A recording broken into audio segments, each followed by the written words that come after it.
Please subscribe to my YouTube channel, Novel Hindi Audiobook Story. My Telegram channel, Prince and Raj Audio Story in Hindi. Web Novel Audio Story in Hindi. Raj Shinde audiobook story in Hindi. Menu दिखाओ। उपन्यास online पूरा पढ़े। उपन्यास बिन।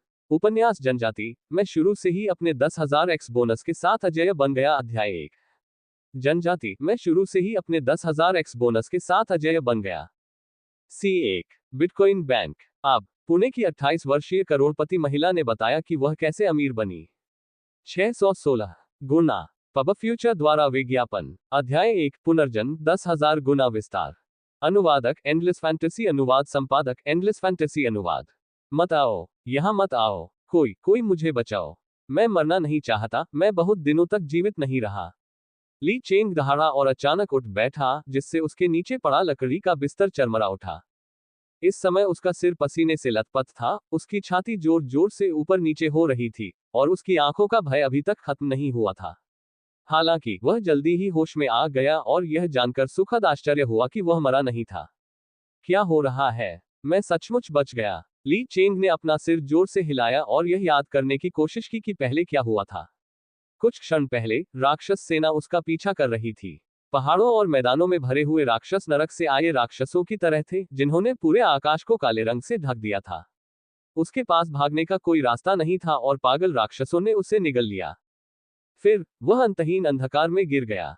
जब उसने फिर से अपनी आंखें खोली तो वह यहां था। क्या यह एक सपना हो सकता है? चारों ओर देखने के बाद ली चेंग थोड़ा खो गया। यह एक संकरा बेडरूम था। वहां सिर्फ एक बिस्तर, एक कुर्सी और एक कंप्यूटर था। सब कुछ बहुत सरल लग रहा था, लेकिन एक अजीब सी आत्मीयता का एहसास था। अरे, क्या यह मेरा शयन कक्ष नहीं है? काफी देर बाद ली चेंग को अंततः समझ में आया कि उसे यह क्यों परिचित लग रहा था। ये संकरा शयन कक्ष वह स्थान है जहां वह कई वर्ष पहले रहा करते थे। समस्या ये थी कि वह यहां वापस क्यों आया। ये घर तो बहुत पहले ही ढहा दिया गया था, है ना? ये हो सकता है। एक पल के लिए स्तब्ध रहने के बाद ली चेंग अचानक उठ खड़ा हुआ और सीधे कमरे में मौजूद एकमात्र कंप्यूटर के पास गया। कंप्यूटर की स्क्रीन चमक उठी। पब फ्यूचर द्वारा विज्ञापन। जब ली चेंग ने स्क्रीन के निचले दाएं कोने पर तारीख देखी तो वह वहीं स्तब्ध रह गया, जैसे उस पर बिजली गिर गई हो। कंप्यूटर के निचले दाएं कोने में 15 जून 2020 प्रदर्शित। क्या मेरा पुनर्जन्म हुआ है? ली चेंग हैरानी से कंप्यूटर स्क्रीन को देखता रहा। जरा ठहरिए, 15 जून 2020। क्या ये ट्राइब के ओपन बीटा का दिन नहीं था? ली चेंग ने अचानक प्रतिक्रिया व्यक्त की। ट्राइब के एक वरिष्ठ खिलाड़ी के रूप में ली चेंग खेल को बहुत अच्छी तरह से जानते थे। ये कहा जा सकता है कि ट्राइब ने इस खेल को बनाने के लिए संपूर्ण मानव जाति की बुद्धि को एकत्रित किया। यह एक ऐसा खेल था जिसमें युद्ध, अन्वेषण, खेती और अस्तित्व का मिश्रण था। यथार्थवाद का पहलू 99% तक था, जो वास्तविक दुनिया के लगभग बराबर था। ट्राइब में खिलाड़ियों को अपने क्षेत्र का विकास करना, सैनिकों की भर्ती करना, कोहरे का पता लगाना होता था। वे हर जगह लड़ाई के रोमांच का आनंद भी ले सकते थे। ओपन बीटा के आरंभ में विश्व भर में पहले से ही 6 अरब खिलाड़ी थे। ट्राइब के उत्कृष्ट गेमिंग प्रदर्शन के कारण उन्होंने शीघ्र ही वैश्विक ऑनलाइन बाजार पर कब्जा कर लिया। ये कहा जा सकता है कि ट्राइब एक ऐसा खेल था जो युगों को पार कर सकता था। हालांकि इतने शानदार खेल में एक चौंकाने वाला रहस्य छिपा था। ली चेंग, जो पुनर्जन्म ले चुका था, स्वाभाविक रूप से इस रहस्य से अच्छी तरह परिचित था। ट्राइब के ओपन बीटा के कुछ वर्ष बाद ये ब्लू स्टार की वास्तविक दुनिया के साथ घुल मिल जाएगा। उस समय संपूर्ण खेल जगत ब्लू स्टार में स्थानांतरित हो जाएगा और खिलाड़ियों द्वारा ट्राइब से प्राप्त किए गए उपकरण, सैनिक और संसाधन सभी को वास्तविक दुनिया में वापस लाया जा सकेगा। हालांकि उसी समय खेल से दुष्ट दानव सेना भी ब्लू स्टार में स्थानांतरित हो गई। ब्लू स्टार पर संपूर्ण मानव जाति एक अभूतपूर्व संकट का सामना कर रही थी।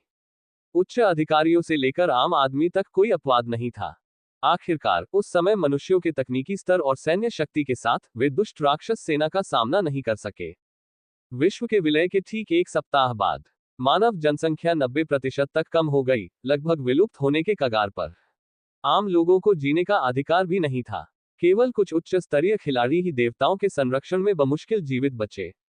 ये सोचते हुए ली चेंग की आंखें मशालों की तरह चमक रही थी और उसने अपना मन बना लिया। चूंकि मेरा पुनर्जन्म हुआ है, इसलिए मुझे जीवित रहने के लिए अपनी ही ताकत पर निर्भर रहना होगा। राक्षस सेना द्वारा पीछा करके मार डाले जाने की स्थिति फिर कभी नहीं होगी।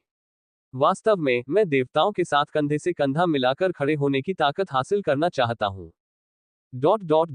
ट्राइब का ओपन बीटा समय दोपहर 12 बजे था। 11:55 बजे। ली चेंग पहले ही अपने बिस्तर पर लेट चुका था और उसने अपना गेमिंग उपकरण पहन लिया था, एक विज्ञानफाई शैली का गेमिंग हेलमेट।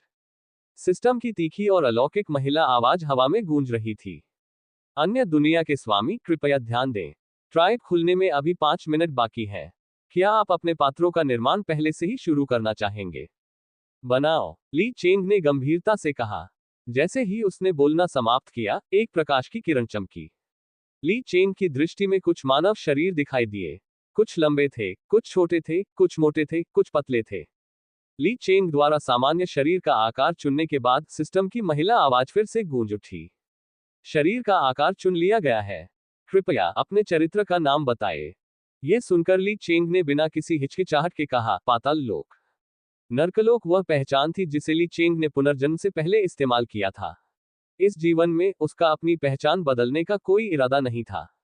नाम चुन लिया गया है। कृपया अपनी कक्षा चुनें। जनजाति में वर्गों को मोटे तौर पर 5 मध्यम वर्गों में विभाजित किया गया था: योद्धा, जादूगर, रेंजर, हत्यारा, पुजारी। पुजारी के अलावा अन्य 4 वर्ग शक्तिशाली हमलों के साथ क्षति उन्मुख वर्ग थे। पुजारी एकमात्र उपचारक वर्ग था जो खिलाड़ी के सैनिकों को उपचार और विभिन्न लाभ प्रदान कर सकता था।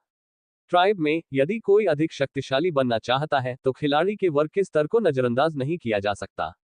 यहां तक कि कुछ खिलाड़ी ऐसे भी थे जिन्हें संयोगवश गुप्त पेशे प्राप्त हो गए थे, जहां वे अकेले ही हजारों सैनिकों का मुकाबला कर सकते थे। वे अत्यंत शक्तिशाली थे। साथ ही सैनिक के पेशे के स्तर की एक सीमा थी, लेकिन खिलाड़ी के पेशे के स्तर की कोई सीमा नहीं थी। इस बिंदु से कोई ये देख सकता था कि खिलाड़ी के पेशे के स्तर में बहुत अधिक संभावनाएं थीं। यह एक ऐसा अस्तित्व था जिसकी तुलना सैनिक पेशे से नहीं की जा सकती थी। ली चेंग ने इस बारे में सोचा और अपने पिछले जीवन से ही उसी वर्ग को चुनने का फैसला किया। उसने कहा, जादूगर। पब फ्यूचर द्वारा विज्ञापन। क्लास चयन पूरा हो गया। चरित्र, नेदरवर्ल्ड, सफलतापूर्वक बनाया गया है। ट्राइब की दुनिया में आपका स्वागत है। 11:57 पूर्वाह्न। खेल शुरू होने में अभी 3 मिनट बाकी थे। अचानक सिस्टम की असामान्य चेतावनी ली चेंग के कानों में गूंजी। चेतावनी, चेतावनी, सिस्टम पर एक अज्ञात दुश्मन ने आक्रमण किया है। चेतावनी, चेतावनी, सिस्टम पर एक अज्ञात दुश्मन ने आक्रमण किया है। चेतावनी। अचानक हुए इस बदलाव से ली चेंग कुछ उलझन में पड़ गया। क्या हो रहा था? किसी अज्ञात शत्रु ने आक्रमण कर दिया था। दुश्मन कहां से आया? इससे पहले कि ली चेंग इसके बारे में ध्यान से सोच पाता, एक और अत्यंत यांत्रिक आवाज उसके कानों में गूंजी। डिंग डोंग, होस्ट ने सफलतापूर्वक एक गेम कैरेक्टर बनाया है। 10,000 गुना प्रवर्धन प्रणाली शुरू हो रही है। 1%, 2%, 3%, 100%। डिंग डोंग, 10,000 गुना प्रवर्धन प्रणाली सफलतापूर्वक शुरू हो गई है। डिंग डोंग, आपने एकमात्र एसएसए स्तर की प्रतिभा प्राप्त की है। 10,000 गुना प्रवर्धन। डिंग डोंग, तुम समय से पहले ही खेल में प्रवेश कर चुके हो। निर्देशांक तुम्हें भेज दिए गए हैं। 2314, 8762। ली चेंग अवाक रह गया। मुझे 10,000 गुना प्रवर्धन प्रणाली। क्या ये पुनर्जन्म का पुरस्कार हो सकता है? ली चेंग ने कोई प्रतिक्रिया नहीं दी। इससे पहले कि वह कुछ सोच पाता, वह स्तब्ध रह गया। वह जनजाति की दुनिया में प्रवेश कर चुका था। अगले ही पल ली चेंग एक मैदान पर उतरा। ओह, बुरा नहीं है। कम से कम जन्मस्थान रेगिस्तान या दलदल तो नहीं है। इसी समय सिस्टम अधिसूचना पुनः बज उठी। ट्राइब की दुनिया में आपका स्वागत है। ये खोया हुआ महाद्वीप सभी तरह के रहस्यमय अवसरों और चुनौतियों से भरा हुआ है। मैं आपको एक सुखद खेल की शुभकामना देता हूं। पता चला कि आप ट्राइब में प्रवेश करने वाले पहले खिलाड़ी हैं। आपको एक विशेष पुरस्कार मिला है, एक एस क्लास हीरो भर्ती, अतिरिक्त 1 लाख वैल्यू। उसी समय ली चेंग का सिस्टम नोटिफिकेशन भी उसके पीछे पीछे आ गया। होस्ट ने 10,000 गुना प्रवर्धन प्रणाली को सक्रिय कर दिया है। पुरस्कार, एस क्लास हीरो भर्ती X1, भाग्य मूल्य जोड़ 10,000। मेनू दिखाओ। उपन्यास ऑनलाइन पूरा पढ़े। उपन्यास बिन। उपन्यास जनजाति, मैं शुरू से ही अपने 10,000 X बोनस के साथ अजेय बन गया। अध्याय 2। जनजाति, मैं शुरू से ही अपने 10,000 X बोनस के साथ अजेय बन गया। C2 ads by PubFuture. अध्याय 2, SSS class hero. Shadow princess. अनुवादक एंडलेस फैंटेसी अनुवाद संपादक एंडलेस फैंटेसी अनुवाद। क्या? अरे, यह नहीं हो सकता। SSS class hero. Li Cheng का चेहरा अविश्वास से भर गया था और वह इतना उत्साहित था कि वह लगभग उछल पड़ा। ट्राइब में सैनिकों और सैन्य टुकड़ियों के अलावा नायक भी होते थे। इसके अलावा नायक बेहद महत्वपूर्ण होते थे। उनकी लड़ाकू शक्ति अत्यंत मजबूत होने के अलावा वे उपकरण भी पहन सकते थे और सभी प्रकार के कौशल भी सीख सकते थे। युद्ध के दौरान यदि आपका नायक पर्याप्त शक्तिशाली था तो वह युद्ध की दिशा को भी प्रभावित कर सकता था। इससे ये पता चलता है कि नायक कितना महत्वपूर्ण था। जहां तक एसएसएस श्रेणी के नायक का सवाल है, इसे एक पौराणिक अस्तित्व माना जाता था। अपने पिछले जीवन में ली चेंग की मृत्यु तक वह कभी प्रकट नहीं हुआ था। ली चेंग अपनी जीभ चटकाने से खुद को रोक नहीं सका। ये 10,000 गुना प्रवर्धन प्रणाली बहुत ही शानदार है। शायद ये खेल में एकमात्र एसएसएस क्लास हीरो है। जैसे ही ली चेंग एसएसएस क्लास के नायक को बुलाने वाला था, अचानक ट्राइब के सिस्टम के चैट बॉक्स से अनगिनत संदेश आ गए। सबक खुल गया है। सबक खुल गया है। आखिरकार सबक खुल गया है। दादाजी यहाँ है। वाह, हे भगवान, क्या ये 100% यथार्थवाद के करीब है। ये बहुत यथार्थवादी है। मैंने इतने सालों तक, इतने लंबे समय तक इंतजार किया है और आखिरकार सबक खुल गया है। यह मेरे लॉन्ग एओटियन की मेहनत की बर्बादी नहीं है। बच्चों, कांपने के लिए तैयार हो जाओ। अरे अरे, क्या तुम लोगों ने ग्रैंड प्राइज निकाला? मैंने लेवल 2 सैनिक निकाला। मुझे नहीं पता कि यह अच्छा है या नहीं। ऊपर, क्या हम वर्सेल्स में हैं? मुझे नहीं पता कि यह अच्छा है या नहीं। हे, क्या कोई है जो मेरे साथ वॉयस चैट पर खेलना चाहता है? मैं बी ग्रेट टैलेंट हूँ। आओ आओ आओ, मैं भी बी ग्रेट टैलेंट हूँ। चलो खेल के अनुभव का आदान प्रदान करते हैं। अपने कानों से आती विभिन्न प्रकार की आवाजें सुनकर ली चेंग अवाक रह गया। Ads by PubFuture. ऐसा लग रहा है कि सिस्टम खुल गया है और खिलाड़ी खेल में कूद पड़े हैं। अपना सिर हिलाते हुए ली चेंग ने सभी संदेशों को बिना सूचना के प्राप्त करे मोड पर सेट कर दिया। इसे सेट करने के बाद उन्होंने तुरंत एक नायक को बुलाने का फैसला किया। उसने अपने बैग से सिस्टम रिवॉर्ड समनिंग टोकन निकाला। ली चेंग ने अपनी लार निगल ली और थोड़ा घबरा गया। मुझे नहीं पता कि यह एसएसएस श्रेणी का नायक कैसा है, लेकिन यह बहुत शक्तिशाली होना चाहिए। यह विचार मन में रखते हुए उसने अपने हाथ में रखे उस सम्मान चिन्ह को कुचल दिया जो सोने में चमक रहा था। धमाका! आकाश से प्रकाश का एक विशाल सुनहरा स्तंभ उतरा और ली चेंग के क्षेत्र को घेर लिया। इसके ठीक पीछे एक सिस्टम नोटिफिकेशन था। एसएसएस क्लास हीरो भर्ती टोकन का सफलतापूर्वक उपयोग करके SSS class hero shadow princess Lillian को सफलतापूर्वक भर्ती करने पर बधाई। डिंग डोंग, विश्व घोषणा। प्लेयर नेदरवर्ल्ड ने सफलतापूर्वक एक एसएसएस क्लास हीरो को बुलाया है। खेल में हीरो को बुलाने वाले पहले लॉट के रूप में इनाम दिया जाता है। अतिरिक्त 100 सोने के सिक्के, अतिरिक्त 10 प्रतिष्ठा अंक और एक सिल्वर स्पीड टोटेम। 10,000 गुना प्रवर्धन प्रणाली को सक्रिय करने के लिए मेजबान को बधाई। इनाम में अतिरिक्त 10 लाख सोने के सिक्के, अतिरिक्त 100 प्रतिष्ठा अंक और एक पौराणिक ग्रेड पवन देवी टोटेम है। सिस्टम की विश्व घोषणा अभी अभी भेजी गई थी और खेल में प्रवेश करने वाले सभी खिलाड़ी दंग रह गए। तभी वहां हंगामा मच गया। अरे, क्या हो रहा है? सबसे पहले हीरो को बुलाने वाले को इनाम मिलता है। तुमने मुझे पहले क्यों नहीं बताया? मेरा इनाम खत्म हो गया। हाँ, अगर मुझे पता होता कि इसमें इनाम मिलेगा तो मैं अंदर जाते ही हीरो को बुला लेता। अरे अरे, क्या कोई मुझे बता सकता है कि हीरो को कैसे बुलाया जाए? वाह, मुझे जलन हो रही है। ये किसी नौसिखिए के उपहार बैग से एक समनिंग टोकन होना चाहिए, है ना? आधिकारिक वेबसाइट पर गाइड ने कहा कि हीरो को बुलाने के लिए समनिंग टोकन की आवश्यकता होती है। अभी इस बारे में बात नहीं करते। एसएसएस क्लास हीरो की अवधारणा क्या है? क्या कोई उच्च स्तरीय हीरो है? भाई, तुम्हें नहीं पता। एसएसएस क्लास सबसे ऊंचा स्तर है। इस सील की किस्मत वाकई आसमान को छू लेने वाली है। हाँ, सिस्टम ने उसे स्वर्ण स्तर के उपकरण से भी पुरस्कृत किया। मुझे आश्चर्य है कि इसका क्या प्रभाव होगा। मैं वास्तव में ईर्ष्यालु हूँ। एट नीदरवर्ल्ड, बिग बॉस, मुझे अपने निर्देशांक बताओ। मैं देखूंगा कि मैं कितनी दूर हूँ। एट नेदरवर्ल्ड, क्या बिग बॉस को गर्लफ्रेंड की जरूरत है? मैं एक बड़ी प्यारी लड़की हूँ। एट नेदरवर्ल्ड, क्या बिग बॉस को किसी सहायक की जरूरत है? मुझे रोना आता है। केवल खिलाड़ी ही उत्साहित नहीं थे। Ads by PubFuture. System से प्राप्त सूचनाओं की श्रृंखला के तहत ली चेंग भी थोड़ा आश्चर्यचकित था। उन्होंने सचमुच यह उम्मीद नहीं की थी कि इससे 10,000 गुना प्रवर्धन सक्रिय हो जाएगा। इसके अलावा पुरस्कार बहुत उदार थे। सोने के सिक्के, प्रतिष्ठा और आइटम थे। ये बहुत ही अद्भुत था। आपको ये जानना होगा कि ट्राइब गेम के शुरुआती दौर में सोने के सिक्के बहुत महत्वपूर्ण संसाधन थे और वे अत्यंत दुर्लभ थे। आखिरकार खिलाड़ी अभी तक पूरी तरह से विकसित नहीं हुए थे और सोने के सिक्के निकालना एक बेहद कठिन काम था। इसके अतिरिक्त एक सोने का सिक्का 20 ड्रैगन सिक्कों के बराबर था। इसे ध्यान में रखते हुए पलक झपकते ही ली चेंग ने पहले ही 200 मिलियन ड्रैगन सिक्के कमा लिए थे। अगर यह बात सभी तक फैल जाए तो निश्चित रूप से सभी को झटका लगेगा। इसके अलावा प्रतिष्ठा अंक भी बहुत महत्वपूर्ण थे। ऐसा इसलिए था क्योंकि इस खोए हुए महाद्वीप में न केवल खिलाड़ी थे, बल्कि सभी प्रकार के शक्तिशाली एनपीसी और मूल निवासी भी थे। प्रतिष्ठा अंक कई दुर्लभ खोजों और यहां तक कि छिपी हुई खोजों को अनलॉक करने के लिए कदम थे। ये कहा जा सकता है कि ली चेंग को इस दौर से बहुत कुछ हासिल हुआ था। हालांकि उसने तुरंत अपना बैग नहीं देखा। इसके बजाय उसने अपने बगल में खड़ी 2 मीटर लंबी आकृति को देखा। छाया राजकुमारी लिलियन। बेशक ये निश्चित रूप से लिलियन की ऊंचाई नहीं थी। वह 2 मीटर से अधिक लंबी थी। इसका कारण ये था कि वह एक ऊंचे युद्ध घोड़े पर सवार थी जो पूरी तरह से धूसर कोहरे से ढका हुआ था। युद्ध के घोड़े पर बैठी दुबली पतली आकृति लिलियन थी।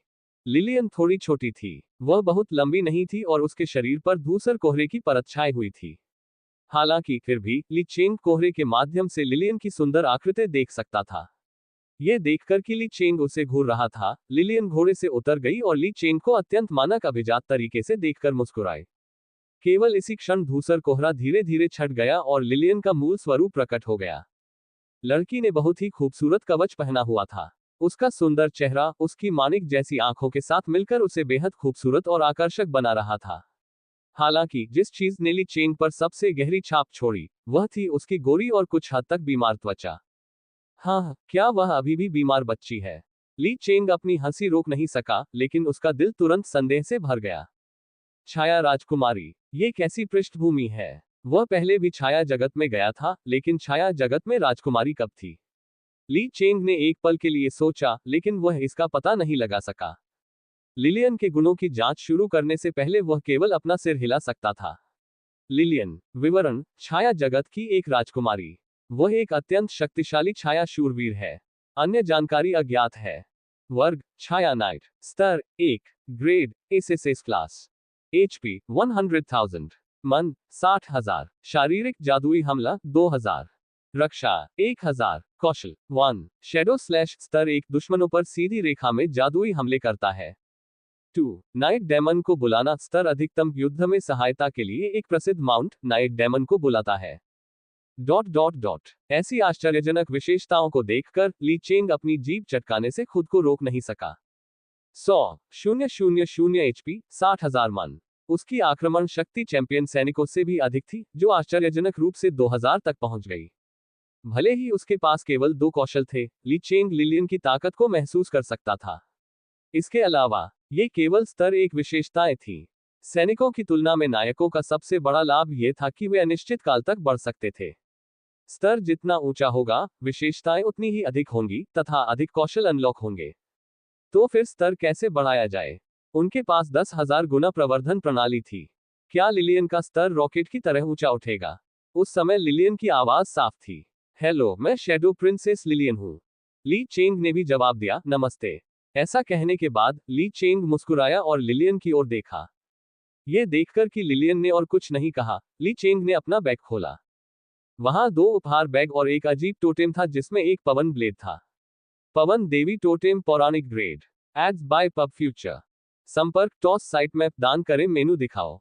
उपन्यास ऑनलाइन पूरा पढ़े। उपन्यास बिन। उपन्यास जनजाति। मैं शुरू से ही अपने 10,000 एक्स बोनस के साथ अजेय बन गया। अध्याय 3। जनजाति। मैं शुरू से ही अपने 10,000 एक्स बोनस के साथ अजेय बन गया। C3। पब फ्यूचर द्वारा विज्ञापन। अध्याय 3। स्तर 10 फ्रॉस्ट मार्क्समैन। अनुवादक एंडलेस फैंटेसी। अनुवाद संपादक एंडलेस फैंटेसी। अनुवाद।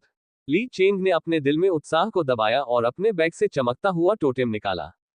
पवन देवी टोटेम पौराणिक ग्रेड। वस्तु विवरण: पवन देवी द्वारा मानव जनजाति को दिया गया एक शक्तिशाली वायु प्रकार का टोटेम। ये वायु तत्वों से भरा हुआ है। आइटम स्तर पौराणिक। स्तर 5। वस्तु का प्रकार पहनने योग्य उपकरण। आइटम स्तर 1। आइटम विशेषताएं: गति जोड़ 999%। आक्रमण गति जोड़ 999%। ... अरे, क्या यह इतना बड़ा चढ़ाकर कहा गया है? पवन देवी के कुलदेवता के गुणों को देखने के बाद ली चेंग को लगा कि यह बहुत हास्यास्पद है। ली चेंग ने आहें भरने से खुद को नहीं रोका। ये वास्तव में देवताओं से प्राप्त पौराणिक ग्रेड उपकरण का एक टुकड़ा था। इसके प्रभाव सरल और अपरिष्कृत थे। ये सीधे आंदोलन और हमले की गति को 10 गुना बढ़ा सकता था। शरीर पर इस तरह के अतिरंजित उपकरण के साथ सबसे कमजोर सैनिक भी बहुत भयंकर और मजबूत हो जाएंगे। उदाहरण के लिए, गति विशेषता। ट्राइब में यह अत्यंत स्वर्ग विरोधी था। पबफ्यूचर द्वारा विज्ञापन। आपको यह जानना होगा कि ट्राइब स्वयं एक युद्ध सिमुलेशन गेम था, इसलिए स्वाभाविक रूप से इसमें अनगिनत सैनिकों की तैनाती शामिल होगी। 10 गुना गति वृद्धि के साथ सैनिकों को भयानक गतिशीलता प्राप्त होगी। इसके अलावा कुछ सैनिकों के कौशल सीधे आंदोलन की गति से संबंधित थे। उदाहरण के लिए, घुड़सवार सेना का आक्रमण कौशल वे जितनी तेजी से आगे बढ़ते थे, उतना ही ज्यादा नुकसान पहुंचाते थे। अगर किसी आम खिलाड़ी की घुड़सवार सेना को बहुत ज्यादा नुकसान पहुंचाना है, तो उसे घुड़सवार सेना को दौड़ने और आगे बढ़ने के लिए काफी समय देना होगा। तभी वे अपनी गति को अधिकतम तक बढ़ा पाएंगे। लेकिन अब ली चेंग के लिए ये सब बेहद आसान था। जहां तक अन्य विशेषता का प्रश्न है, 10 गुना आक्रमण गति, ये और भी हास्यास्पद था। अगर कोई इस बारे में सोचे, तो जितना समय दूसरों को हमला करने में लगता है, उतने समय में वह अपने प्रतिद्वंद्वी पर 10 बार हमला कर सकता है। ये सेना की आक्रमण शक्ति को 10 गुना बढ़ाने के बराबर था। आक्रमण की गति में 10 गुना वृद्धि के साथ सबसे निचले स्तर 1 का कचरा सैनिक भी बेहद शक्तिशाली हो जाएगा। यदि ये लंबी दूरी का सैनिक होता, तो इसकी आक्रमण गति 10 गुना तथा चाल गति 10 गुना होती। ऐसा लग रहा था जैसे कोई भगवान पतंग उड़ा रहा हो। ली चेंग ने अपने दिल की उत्तेजना को दबा लिया और अपना बैग चेक करना जारी रखा। उसके बैग में 2 अन्य उपहार बैग भी थे। इनमें से एक बैग सैनिकों के लिए सामान्य बैग था। दूसरा बैग बुनियादी संसाधनों से भरा था। ये 2 उपहार बैग सिस्टम द्वारा उन खिलाड़ियों को दिए गए थे जिन्होंने अभी अभी प्रवेश किया था। बुनियादी सैनिक पैक खिलाड़ियों को निम्न स्तर के सैनिक दे सकता है। बुनियादी संसाधन पैक खिलाड़ियों को एक निश्चित मात्रा में बुनियादी संसाधन दे सकता है। आमतौर पर खिलाड़ियों को बैरक बनाने और सैनिकों की भर्ती करने के लिए बुनियादी संसाधनों की इस मात्रा की आवश्यकता होती है। हालांकि एक बात थी, संसाधनों की सटीक मात्रा हर व्यक्ति के लिए अलग अलग थी। पबफ्यूचर द्वारा विज्ञापन। ली चेंग ने सबसे पहले बुनियादी सैनिक पैक खोला। तुरंत ही सिस्टम अधिसूचना बज उठी। आपने बेसिक सोल्जर पैक खोल लिया है और आर्चर लेवल 1 सोल्जर प्राप्त कर लिया है। आपने 10,000 गुना एम्पलीफिकेशन सिस्टम को भी सफलतापूर्वक ट्रिगर कर लिया है। आपने आखिरकार फ्रॉस्ट मार्क्समैन लेवल 10 सोल्जर प्राप्त कर लिया है। फ्रॉस्ट मार्क्समैन स्तर 10 सैनिक X100 फ्रॉस्ट मार्क्समैन स्तर 10 सैनिक भर्ती प्राधिकरण प्राप्त करने पर बधाई। नई इमारत आइस शूटिंग रेंज का सफलतापूर्वक ताला खोलने पर बधाई। ... जैसे ही सिस्टम का नोटिफिकेशन बजा, ली चेंग के सामने तुरंत 100 दुबली पतली आकृतियां प्रकट हो गईं। उनकी आकृतियां मोटे नीले चमड़े के कवच में कसकर लिपटी हुई थी और उनके पीछे की छोटी नीली टोपियों पर कुछ छोटे बर्फ के टुकड़े बिखरे हुए थे, जिससे वे काफी प्यारे लग रहे थे। स्मर्फ्स जैसे दिखने वाले ये छोटे जीव अपनी पीठ पर अति सुंदर बर्फ के क्रिस्टल से बने लंबे धनुष लटकाए हुए थे। ली चेंग ने अपने सामने खड़ी खूबसूरत फ्रॉस्ट मार्क्समैन महिलाओं को देखा। एक क्षण के लिए तो वह इतना स्तब्ध रह गया कि बोल ही नहीं सका। दरअसल इसमें उसकी कोई गलती नहीं थी। स्थिति बहुत हास्यास्पद थी। आपको ये जानना होगा कि बुनियादी सैनिक पैक केवल स्तर 3 तक के निम्न स्तरीय सैनिकों को ही पुरस्कार दे सकता है। अधिकांश साधारण लोग केवल स्तर 1 या स्तर 2 तक ही पहुंच पाते थे। जिन लोगों को स्तर 3 के सैनिक मिले, वे दुर्लभ अस्तित्व वाले थे। ली चेंग ने कभी यह उम्मीद नहीं की थी कि 10,000 गुना प्रवर्धन प्रणाली इतनी शक्तिशाली होगी। इससे वास्तव में उनके सैनिकों की ताकत बढ़कर 10 स्तर के सैनिक बन गई थी। स्तर 10 के सैनिक स्तर 3 से नीचे के सैनिकों से भिन्न थे। उनके पास कौशल थे, 3 कौशल थे, और खेल के बाद के चरणों में और भी अधिक थे। स्तर 10 के सैनिक निश्चित रूप से मुख्य बल थे। इसके अलावा खेल अभी शुरू ही हुआ था। अन्य खिलाड़ियों की सेना की कुछ 100 अंकों की दयनीय आक्रमण शक्ति के साथ वे शायद इन फ्रॉस्ट मार्क्समैन की रक्षा को भी नहीं भेद सकते थे। सबसे महत्वपूर्ण बात यह है कि ली चेंग ने न केवल इन स्तर 10 सैनिकों को प्राप्त किया, बल्कि उन्हें भर्ती करने का अधिकार भी प्राप्त किया। ट्राइब गेम में सैनिकों का व्यापार किया जा सकता था, भले ही वह कोई महान सैनिक ही क्यों न हो। यदि आपके पास पैसा है तो आप खेल के बाद के चरणों में उसे खरीद सकते हैं। हालांकि सैनिकों के भर्ती अधिकार अमूल्य थे। ली चेंग के पास अब सैनिकों की भर्ती का अधिकार था। वह संबंधित भर्ती भवन का निर्माण कर सकता था और सैनिकों को तैयार कर सकता था। अन्य खिलाड़ियों के लिए, यदि उनमें से एक की मृत्यु हो जाती है, तो एक सैनिक कम हो जाएगा। हालांकि ली चेंग को ऐसी कोई समस्या नहीं थी। भर्ती के अधिकार के साथ, जब तक उसके पास पैसा था, वह जितने चाहे उतने सैनिकों की भर्ती कर सकता था। ये सोचकर ली चेंग उत्साह से भर गया और उसने फ्रॉस्ट मार्क्समैन की विशेषताओं की जांच शुरू कर दी। फ्रॉस्ट मार्क्समैन विवरण। फ्रॉस्ट की भूमि से एक उच्च स्तरीय रेंजर। न केवल वे सैकड़ों लड़ाइयों में अनुभवी हैं, बल्कि वे अपने तीरों में फ्रॉस्ट जादू भी डालने में सक्षम हैं। वे आसानी से दुश्मनों को हरा सकते हैं और अक्सर शाही परिवार के प्रत्यक्ष सैनिकों के रूप में दिखाई देते हैं। कक्षा स्तर 1 क्लास आक्रमण 550 660। कक्षा रक्षा 289। कक्षा स्तर 10 वर्ग elf class HP 20,000।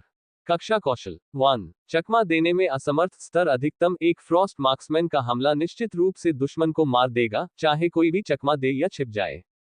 2 Frost freeze स्तर 1 फ्रॉस्ट मार्क्समैन का हमला दुश्मन को बर्फ से होने वाला नुकसान पहुंचा सकता है। जब लक्ष्य मर जाता है, तो यह आसपास के क्षेत्र में 5 लक्ष्यों तक आग से होने वाला नुकसान पहुंचा सकता है। 3 फ्रॉस्ट एरो रेंज स्तर 1 फ्रॉस्ट मार्क्समैन का एरो रेंज तारांकन 9 या 100 दुश्मनों तक पर बर्फ क्षति हमले कर सकता है। कूलडाउन समय 3 मिनट। सैनिक का मनोबल 100। सैनिक की निष्ठा 100। सैनिकों की दैनिक भोजन खपत 100 दिन। पब फ्यूचर द्वारा विज्ञापन। संपर्क टॉस साइट मैप दान करें मेनू दिखाओ। उपन्यास ऑनलाइन पूरा पढ़े। उपन्यास बिन उपन्यास जनजाति। मैं शुरू से ही अपने 10,000 एक्स बोनस के साथ अजेय बन गया। अध्याय 4 जनजाति। मैं शुरू से ही अपने 10,000 एक्स बोनस के साथ अजेय बन गया। C4 ads by PubFuture. अध्याय 4 स्तर 10 क्षेत्र पागल खोज। अनुवादक एंडलेस फैंटेसी अनुवाद संपादक एंडलेस फैंटेसी अनुवाद। बुरा नहीं, बुरा नहीं अजेय। यह विशेषता शीर्ष पर है, यहां तक कि लेवल 10 के सैनिकों में भी। फ्रॉस्ट मार्क्समैन की विशेषताओं को देखने के बाद ली चेंग ने संतोष में अपना सिर हिलाया। जब एक सामान्य स्तर 10 का सैनिक स्तर 1 पर होता था, तो उसकी आक्रमण शक्ति लगभग 500 होती थी। जाहिर है, फ्रॉस्ट मार्क्समैन की आक्रमण शक्ति थोड़ी अधिक थी। अन्य 3 हास्यास्पद कौशलों का तो कहना ही क्या। ट्राइब में एओई कौशल वाले सैनिक बहुत दुर्लभ थे। एक बार ऐसा कोई सैनिक व्यापारिक बाजार में दिखाई दे, तो वह तुरंत ही एक अस्तित्व बन जाएगा जिसके लिए खिलाड़ी लड़ेंगे। यदि ऐसा कोई सैनिक प्राप्त हो सके, तो यह निश्चित रूप से खिलाड़ियों के गेमिंग अनुभव को एक पल में बदल देगा। ली चेंग को स्पष्ट रूप से याद था कि उसके पिछले जीवन में फ्रॉस्ट भूमि के एक गुप्त क्षेत्र में एक प्रकार का स्तर 4 सैनिक उत्पन्न हुआ था। उस प्रकार के लेवल 4 सैनिक के पास एओई कौशल जुड़ा हुआ था। इस प्रकार के सैनिक की वजह से ही बाद के गेम गाइड में, चाहे वह कोई भी देवता हो, वे हमेशा नए लोगों को इस गुप्त क्षेत्र के आसपास खेती करने की सलाह देते थे। दुर्भाग्यवश इस प्रकार के सैनिकों की गिरने की दर बहुत कम थी। ऐसे कई खिलाड़ी थे जो कई महीनों से खेती नहीं कर पाए थे। यहां तक कि पिछले जन्म में ली चेंग भी इतना भाग्यशाली रहा था कि उसे 1 या 2 सप्ताह तक खेती करने के बाद ही यह प्राप्त हो पाया था। अपने उत्तेजित मूड को शांत करने के बाद ली चेंग ने अपना बुनियादी संसाधन बैग निकालना जारी रखा। बिना किसी हिचकिचाहट के ली चेंग ने इसे खोल दिया। धमाका। जैसे ही उसने उपहार बैग खोला, उसमें से एक चमकदार सुनहरी रोशनी निकली। बेसिक रिसोर्स बैग खोलने के लिए बधाई। आपको निम्नलिखित में से 1000 चीजें मिली हैं: लोहायस्क, पत्थर, लकड़ी और भोजन। 10,000 गुना प्रवर्धन प्रणाली को सक्रिय करने के लिए बधाई। आपने 10 मिलियन चीजें प्राप्त की हैं: लोहायस्क, पत्थर, लकड़ी और भोजन। ये भी संभव था। 10 मिलियन संसाधन। अपने क्षेत्र में एकत्रित संसाधनों की विशाल मात्रा को देखकर ली चेंग 10,000 गुना प्रवर्धन प्रणाली के शक्तिशाली प्रभाव से हैरान रह गया। प्रारंभिक अवस्था में संसाधन प्राप्त करना अत्यंत कठिन था। ट्राइब गेम में संसाधनों को प्राप्त करने का मुख्य तरीका उनके लिए लड़ना था। संसाधन बिंदु उपकरण के समान ही थे। Ads by PubFuture. श्रेणियों को सामान्य, black iron, silver, gold, diamond, epic, legend, मिथक और अमरता में विभाजित किया गया था। जब तक किसी राजा को कोई संसाधन मिल जाता, वह उसे ले जाने के लिए अपनी सेना भेज सकता था। हालांकि 10 मिलियन संसाधन। खेल के इस चरण में खिलाड़ियों के लिए एक वर्ष में भी सभी को एकत्रित करना संभव नहीं होगा। अब शुरुआत में उनके पास 10 मिलियन संसाधन थे। पुनर्जन्म के लाभ के साथ ली चेंग को विश्वास था कि वह शिखर तक पहुंच सकता है।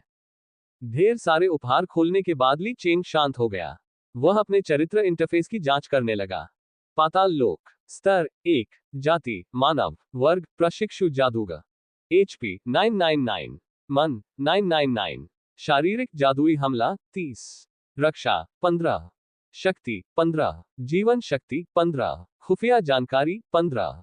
चपलता 15, आत्मा 15, ली चेंग के गुण अत्यंत साधारण थे, एक साधारण प्रशिक्षु जादूगर के गुण। हालांकि ली चेंग बिल्कुल भी चिंतित नहीं था। वह अपनी यादों के साथ पुनर्जन्म ले चुका था।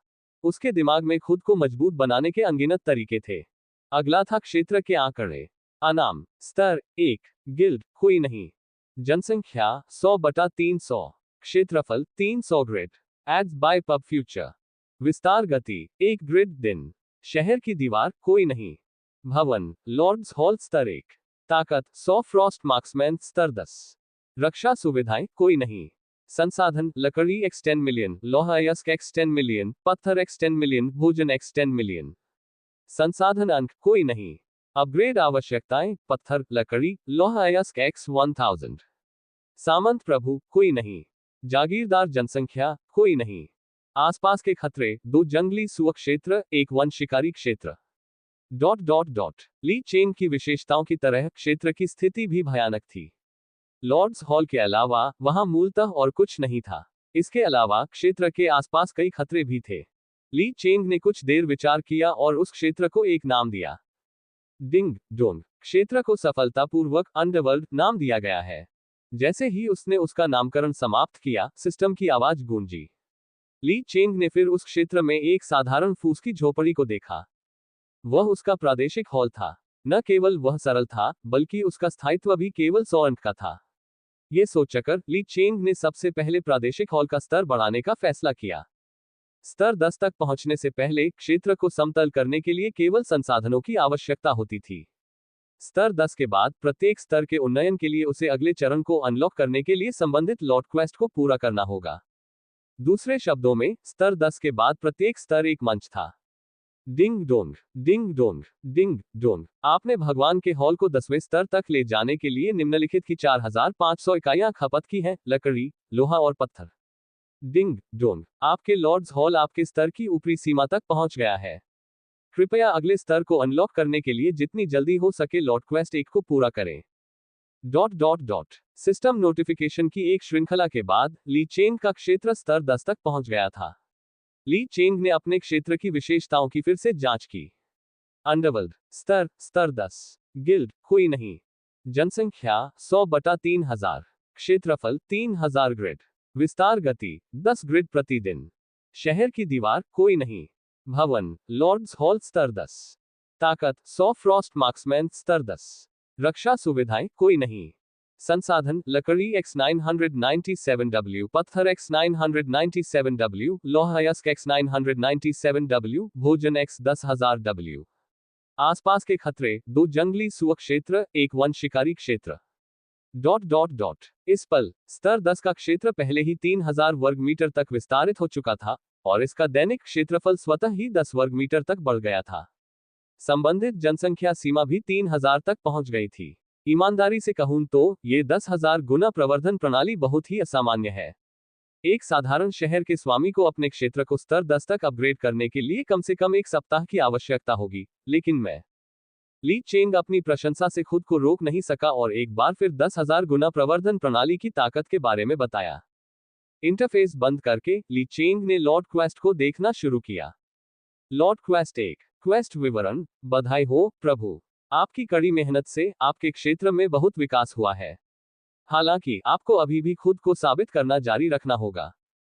खोज कठिनाई 500,000, क्वेस्ट सामग्री इकाइयों को मारें 0/5 लाख, क्वेस्ट अवधि कोई नहीं, खोज पुरस्कार क्षेत्र स्तर अनलॉक 500,000 यूनिट। खोज विवरण को देखते हुए ली चेंग का दिमाग तेजी से चलने लगा। क्या ये वास्तव में लेवल 1 लॉर्ड क्वेस्ट था? यह बहुत हास्यास्पद था। वह ये कैसे याद कर सकता था कि उसके पिछले जीवन में लेवल 1 लॉर्ड क्वेस्ट के लिए उसे केवल 1000 इकाइयों को मारना था। क्या ऐसा हो सकता है कि खेल प्रणाली खिलाड़ी की ताकत के आधार पर संबंधित खोज जारी करेगी? अगर ऐसा था तो ये सचमुच था। ली चेंग अवाक रह गया। 500,000 यूनिट। खेल के शुरुआती चरणों में यह कहा जा सकता था कि कठिनाई लगभग असीमित थी। ये कहना होगा कि यदि यह कार्य किसी अन्य भगवान को दिया जाता तो वह संभवतः जीवन भर यहीं अटका रहता। लेवल 10 क्षेत्र की जनसंख्या सीमा केवल 3000 थी। 500,000 सैनिकों को मारने में बहुत समय लगेगा। हालांकि ली चेंग के लिए ये सब कोई समस्या नहीं थी। एड्स बाय पब फ्यूचर, संपर्क टॉस साइट मैप, दान करें, मेनू दिखाओ। उपन्यास ऑनलाइन पूरा पढ़े। उपन्यास बिन उपन्यास जनजाति मैं शुरू से ही अपने 10,000 एक्स बोनस के साथ अजय बन गया। अध्याय 5। जनजाति मैं शुरू से ही अपने 10,000 एक्स बोनस के साथ अजय बन गया। C5 पब फ्यूचर द्वारा विज्ञापन। अध्याय 5 दुकान खाली करो, किसी ने धोखा दिया। अनुवादक एंडलेस फैंटेसी, अनुवाद संपादक एंडलेस फैंटेसी, अनुवाद। सिर हिलाते हुए ली चेंग ने क्षेत्र पैनल बंद कर दिया। इसके बाद उसने गेम की दुकान खोली। पुनर्जन्म लेने वाले व्यक्ति के रूप में ली चेंग ये बात अच्छी तरह से जानता था। गेम शॉप में मौजूद सामान जैसे उपकरण और सामान पूरी दुनिया के लिए खुले थे। जो कोई भी उन्हें खरीदता था वह वास्तव में उन्हें खरीदता था। जिस क्षण सामान खरीदा जाता था, गेम शॉप में मौजूद सभी सामान बिना किसी निशान के गायब हो जाते थे। इसके अलावा वे फिर से ऑनलाइन नहीं होंगे। पहले खिलाड़ियों को 1 महीने के बाद ही इसका पता चलता था। हालांकि तब तक बहुत देर हो चुकी थी। उन्हें केवल अपने किए पर पछतावा हो सकता था। इसके अलावा गेम की वास्तविक मुद्रा विनिमय प्रणाली आधिकारिक तौर पर गेम शुरू होने के 1 सप्ताह बाद ही खुलेगी। दूसरे शब्दों में, अब से अगर खिलाड़ी सोने के सिक्के प्राप्त करना चाहते हैं तो वे उन्हें बदलने के लिए वास्तविक जीवन की मुद्रा का उपयोग नहीं कर सकते। इसके बजाय उन्हें सोने की खदानों की खोज करनी होगी। उसके बाद ही वे सोने के सिक्कों के लिए खनन शुरू कर सकते हैं। अब जबकि खेल अभी अभी शुरू हुआ था, ये खिलाड़ी एक भी सोने का सिक्का नहीं निकाल सकते थे, हजारों सोने के सिक्कों की तो बात ही छोड़िए। ये सोचकर ली चेंग हंसा और सिस्टम का गेम शॉप पैनल खोला। डिंग डोंग, गेम शॉप में आपका स्वागत है। एक यांत्रिक प्रणाली अधिसूचना बज उठी। ली चेंग के सामने वस्तुओं की कतारें दिखाई दी। 1 भर्ती 100 सोने के सिक्के। 2 स्पॉन दर 100 स्वर्ण सिक्के। 3 संसाधन संग्रह 100 स्वर्ण सिक्के। 4 बिल्डिंग स्पॉन दर 100 सोने के सिक्के। 5 नरसंहार का हृदय 1 मिलियन सोने के सिक्के। पब फ्यूचर द्वारा विज्ञापन। इस समय गेम शॉप में केवल 5 आइटम थे। हालांकि ये 5 आइटम अत्यंत शक्तिशाली अस्तित्व थे। पहले 4 आइटम सभी कार्यात्मक आइटम थे। वे केवल गेम शॉप के शुरुआती चरणों में आए थे। अपने पिछले जीवन में ली चेंग की मृत्यु तक उसने उन्हें प्राप्त करने का दूसरा तरीका कभी नहीं खोजा था। जहां तक नरसंहार के हृदय का प्रश्न है, जब ली चेंग ने ये शब्द देखे तो उसकी आंखों में आश्चर्य की झलक दिखाई दी। नरसंहार का हृदय एक पौराणिक वस्तु। अपने पिछले जीवन में ली चेंग ने एक उबे हुए नवधनी रिच कैप्रिशियस को हार्ट ऑफ मैस्कर खरीदते देखा था। उस समय दुकान पागल खिलाड़ियों द्वारा पहले ही खाली कर दी गई थी, केवल हार्ट ऑफ मैस्कर ही बचा था। उस समय इस आइटम का कोई परिचय नहीं था, इसकी ग्रेड तो दूर की बात थी। हालांकि नाम डरावना लग रहा था, लेकिन ऐसा जोखिम उठाने के लिए कौन 10 लाख खर्च करेगा? अगर यह कचरा होता तो वे रो रो कर मर जाते। इसके अलावा उस समय खिलाड़ियों को यह नहीं पता था कि मॉल में मौजूद आइटम ही एकमात्र था। वे सभी इंतजार कर रहे थे, पहले व्यक्ति के आने का इंतजार कर रहे थे। फिर वास्तविकता ने साबित कर दिया कि वे सभी एक अवसर से चूक गए थे। रिच कैप्रिशियस द्वारा हार्ट ऑफ मैस्कर को खरीदने के बाद वह उन्नति करने लगे और देश के शीर्ष 3 महान राजाओं में से एक बन गए। अपना सिर हिलाते हुए ली चेंग ने अपने मन में चल रहे विचलित करने वाले विचारों को दूर कर दिया। खेल की दुकान की सामग्री को देखते हुए वह खुद को रोक नहीं सका और खुद से बुदबुदाया, अगर मुझे सही से याद है तो खेल की दुकान में कार्डों की अधिकतम संख्या 10,000 है और नरसंहार का ये हृदय ही दुनिया में एकमात्र अस्तित्व है। ये सोचकर ली चेंग ने बिना किसी हिचकिचाहट के दुकान खाली करना शुरू कर दिया। डिंग डोंग, 10 लाख सोने के सिक्कों के लिए 10,000 भर्ती सफलतापूर्वक खरीदने पर बधाई। डिंग डोंग, 10 लाख सोने के सिक्कों के लिए 10,000 स्पॉन रेट सफलतापूर्वक खरीदने पर बधाई। डिंग डोंग, बधाई हो, आपने सफलतापूर्वक 10,000 संसाधन संग्रह खरीदे हैं। आपने कुल 10 लाख सोने के सिक्के खर्च किए हैं। डिंग डोंग, बधाई हो, आपने सफलतापूर्वक 10,000 बिल्डिंग एक्सेलरेशन खरीदा है। आपने कुल 10 लाख सोने के सिक्के खर्च किए हैं। डिंग डोंग, बधाई हो, आपने हार्ट ऑफ मास्रे को सफलतापूर्वक खरीद लिया है। आपने कुल 1 मिलियन सोने के सिक्के खर्च किए हैं। पब फ्यूचर द्वारा विज्ञापन। डिंग डोंग, बधाई हो, आपने गेम में कुल 5 मिलियन सोने के सिक्के सफलतापूर्वक खर्च किए हैं। आपने टाइकून गोल्ड रैंक का खिताब हासिल कर लिया है। डिंग डोंग, 10,000 गुना वृद्धि को ट्रिगर करने के लिए आपको बधाई। आपने 1000 गोल्ड पौराणिक रैंक का खिताब प्राप्त किया है। अभी एक क्षण ही बीता था। ली चेंग ने पहले ही गेम की दुकान में मौजूद सभी सामान खाली कर दिया था। इसके अलावा जब उसने हॉट ऑफ मैसे का खरीद लिया तो गेम शॉप में कोई और सामान नहीं बचा था। केवल 2 बड़े शब्द बचे थे। बिक गया। ये शब्द वे थे जो अन्य खिलाड़ियों ने प्रतिक्रिया करते समय देखे। यह इंटरफेस 24 घंटे के बाद पूरी तरह से गायब हो जाएगा। ली चेंग द्वारा गेम शॉप से सामान खरीदने के कुछ समय बाद ही कुछ खिलाड़ियों ने गेम शॉप में कुछ बदलाव देखे। हालांकि जो बात उनके लिए इंतजार कर रही थी वह थी 2 ठंडे शब्द। जब ये खबर फैली तो हर कोई दंग रह गया। अरे इतना निर्दयी कौन है? उन्होंने तो पूरी गेम शॉप ही खाली कर दी। हाँ, क्या हो रहा है? गेम शॉप में सिर्फ 2 शब्द सोल्ड आउट क्यों है? फक, क्या हो रहा है? कौन फक? असंभव। अब पैसे वापस करने का कोई रास्ता नहीं है। किसके पास इतने सारे सोने के सिक्के हैं? हाँ, मैंने पहले भी इस पर नजर डाली थी। पिछली चीज की कीमत 10 लाख थी। क्या वह व्यक्ति धोखा दे रहा है? ऐसा ही होना चाहिए, अन्यथा वह गेम की दुकान क्यों खाली करेगा? ये या तो धोखा है या बग। क्या कुत्ते के सिक्के? उसने वास्तव में धोखा दिया। चलो देखते हैं कि अगर मैं तुम्हें पकड़ लूं तो तुम्हें मार सकता हूं या नहीं। जब सबक के सभी खिलाड़ियों को ये खबर मिली कि गेम की दुकान खाली हो गई है तो पूरा चैटबॉक्स अफरा तफरी में डूब गया। हर कोई खेल की दुकान खाली होने की बात पर चर्चा कर रहा था। वे सबसे अधिक इस बात पर चर्चा कर रहे थे कि धोखेबाज कौन है। ली चेंग ने अव्यवस्थित चैटबॉक्स को देखा। उसने उदासीनता से अपना सिर हिलाया। जनजाति में कोई धोखेबाज नहीं था। ये लोग तो बस अनुमान लगा रहे थे। हालांकि उन्होंने इसके बारे में चाहे जो भी सोचा हो, उन्होंने कभी नहीं सोचा होगा कि ली चेंग के पास 10,000 गुना प्रवर्धन प्रणाली थी। ली चेंग ने इस बारे में ज्यादा नहीं सोचा। इसके बजाय उसने देखने के लिए अपना बैग खोला। उस समय अंदर 4 प्रकार की वस्तुएं चमकती हुई चुपचाप पड़ी थीं। सेना भर्ती प्रभाव, लक्ष्य भवन में सभी भर्ती इकाइयों को तुरंत पूरा करें। स्पॉन दर प्रभाव, लक्ष्य भवन में सभी भर्ती सैनिकों को तुरंत ताजा कर देता है। प्रत्येक भवन का उपयोग दिन में केवल एक बार किया जा सकता है। बिल्डिंग एक्सेलरेशन प्रभाव, इमारत का निर्माण तुरंत पूरा हो जाता है। संसाधन संग्रह प्रभाव, कार्यभार से भरे लक्ष्य के संसाधन बिंदुओं के संसाधनों को तुरंत प्राप्त करता है। प्रत्येक संसाधन बिंदु का उपयोग दिन में केवल एक बार किया जा सकता है। ये चारों वस्तुएं अत्यंत उपयोगी थीं। उदाहरण के लिए स्पॉन रेट और सेना भर्ती को ही लें। यदि इन दोनों वस्तुओं का एक ही समय में उपयोग किया जाए तो यह निश्चित रूप से एक ईश्वरीय हथियार होगा। यह जानना जरूरी था कि ट्राइब में, चाहे भर्ती भवन में भर्ती की जाने वाली सेना का प्रकार हो या उसे कितनी बार रिफ्रेश किया जा सकता हो, प्रतिदिन रिफ्रेश करने की संख्या की एक सीमा होती थी। इसके अलावा प्रत्येक व्यक्ति अपनी सेना के प्रकार के लिए केवल एक इमारत ही बना सकता था। इसके अलावा जिस प्रकार की सेना भर्ती की गई थी उसके लिए समय की आवश्यकता थी। सैनिक का ग्रेड जितना ऊंचा होगा, भर्ती होने में उतना ही अधिक समय लगेगा। इसलिए एक साधारण लॉट को सैनिकों की भर्ती करने में बहुत समय लगेगा। यहां तक कि अगर किसी के पास उच्च रैंक वाले सैनिकों की भर्ती करने का अधिकार भी हो तो भी वह एक पल में पर्याप्त सैनिकों की भर्ती नहीं कर पाएगा। अब चूंकि ली चेंग के पास स्पॉन रेट आइटम था, वह सैनिकों की भर्ती की गति को दोगुना कर सकता था। स्पॉन रेट और सेना भर्ती वस्तुओं के संयोजन से ये खिलाड़ी की सेना को प्रकाश की गति से गठित करने की अनुमति दे सकता है। जहां तक बिल्डिंग एक्सेलरेशन टूल की बात है तो इसका उपयोग बहुत सरल था। इसका उद्देश्य एक इमारत का निर्माण तुरंत पूरा करना था। ट्राइब में इमारत जितनी दुर्लभ होती है, निर्माण का समय उतना ही लंबा होता है।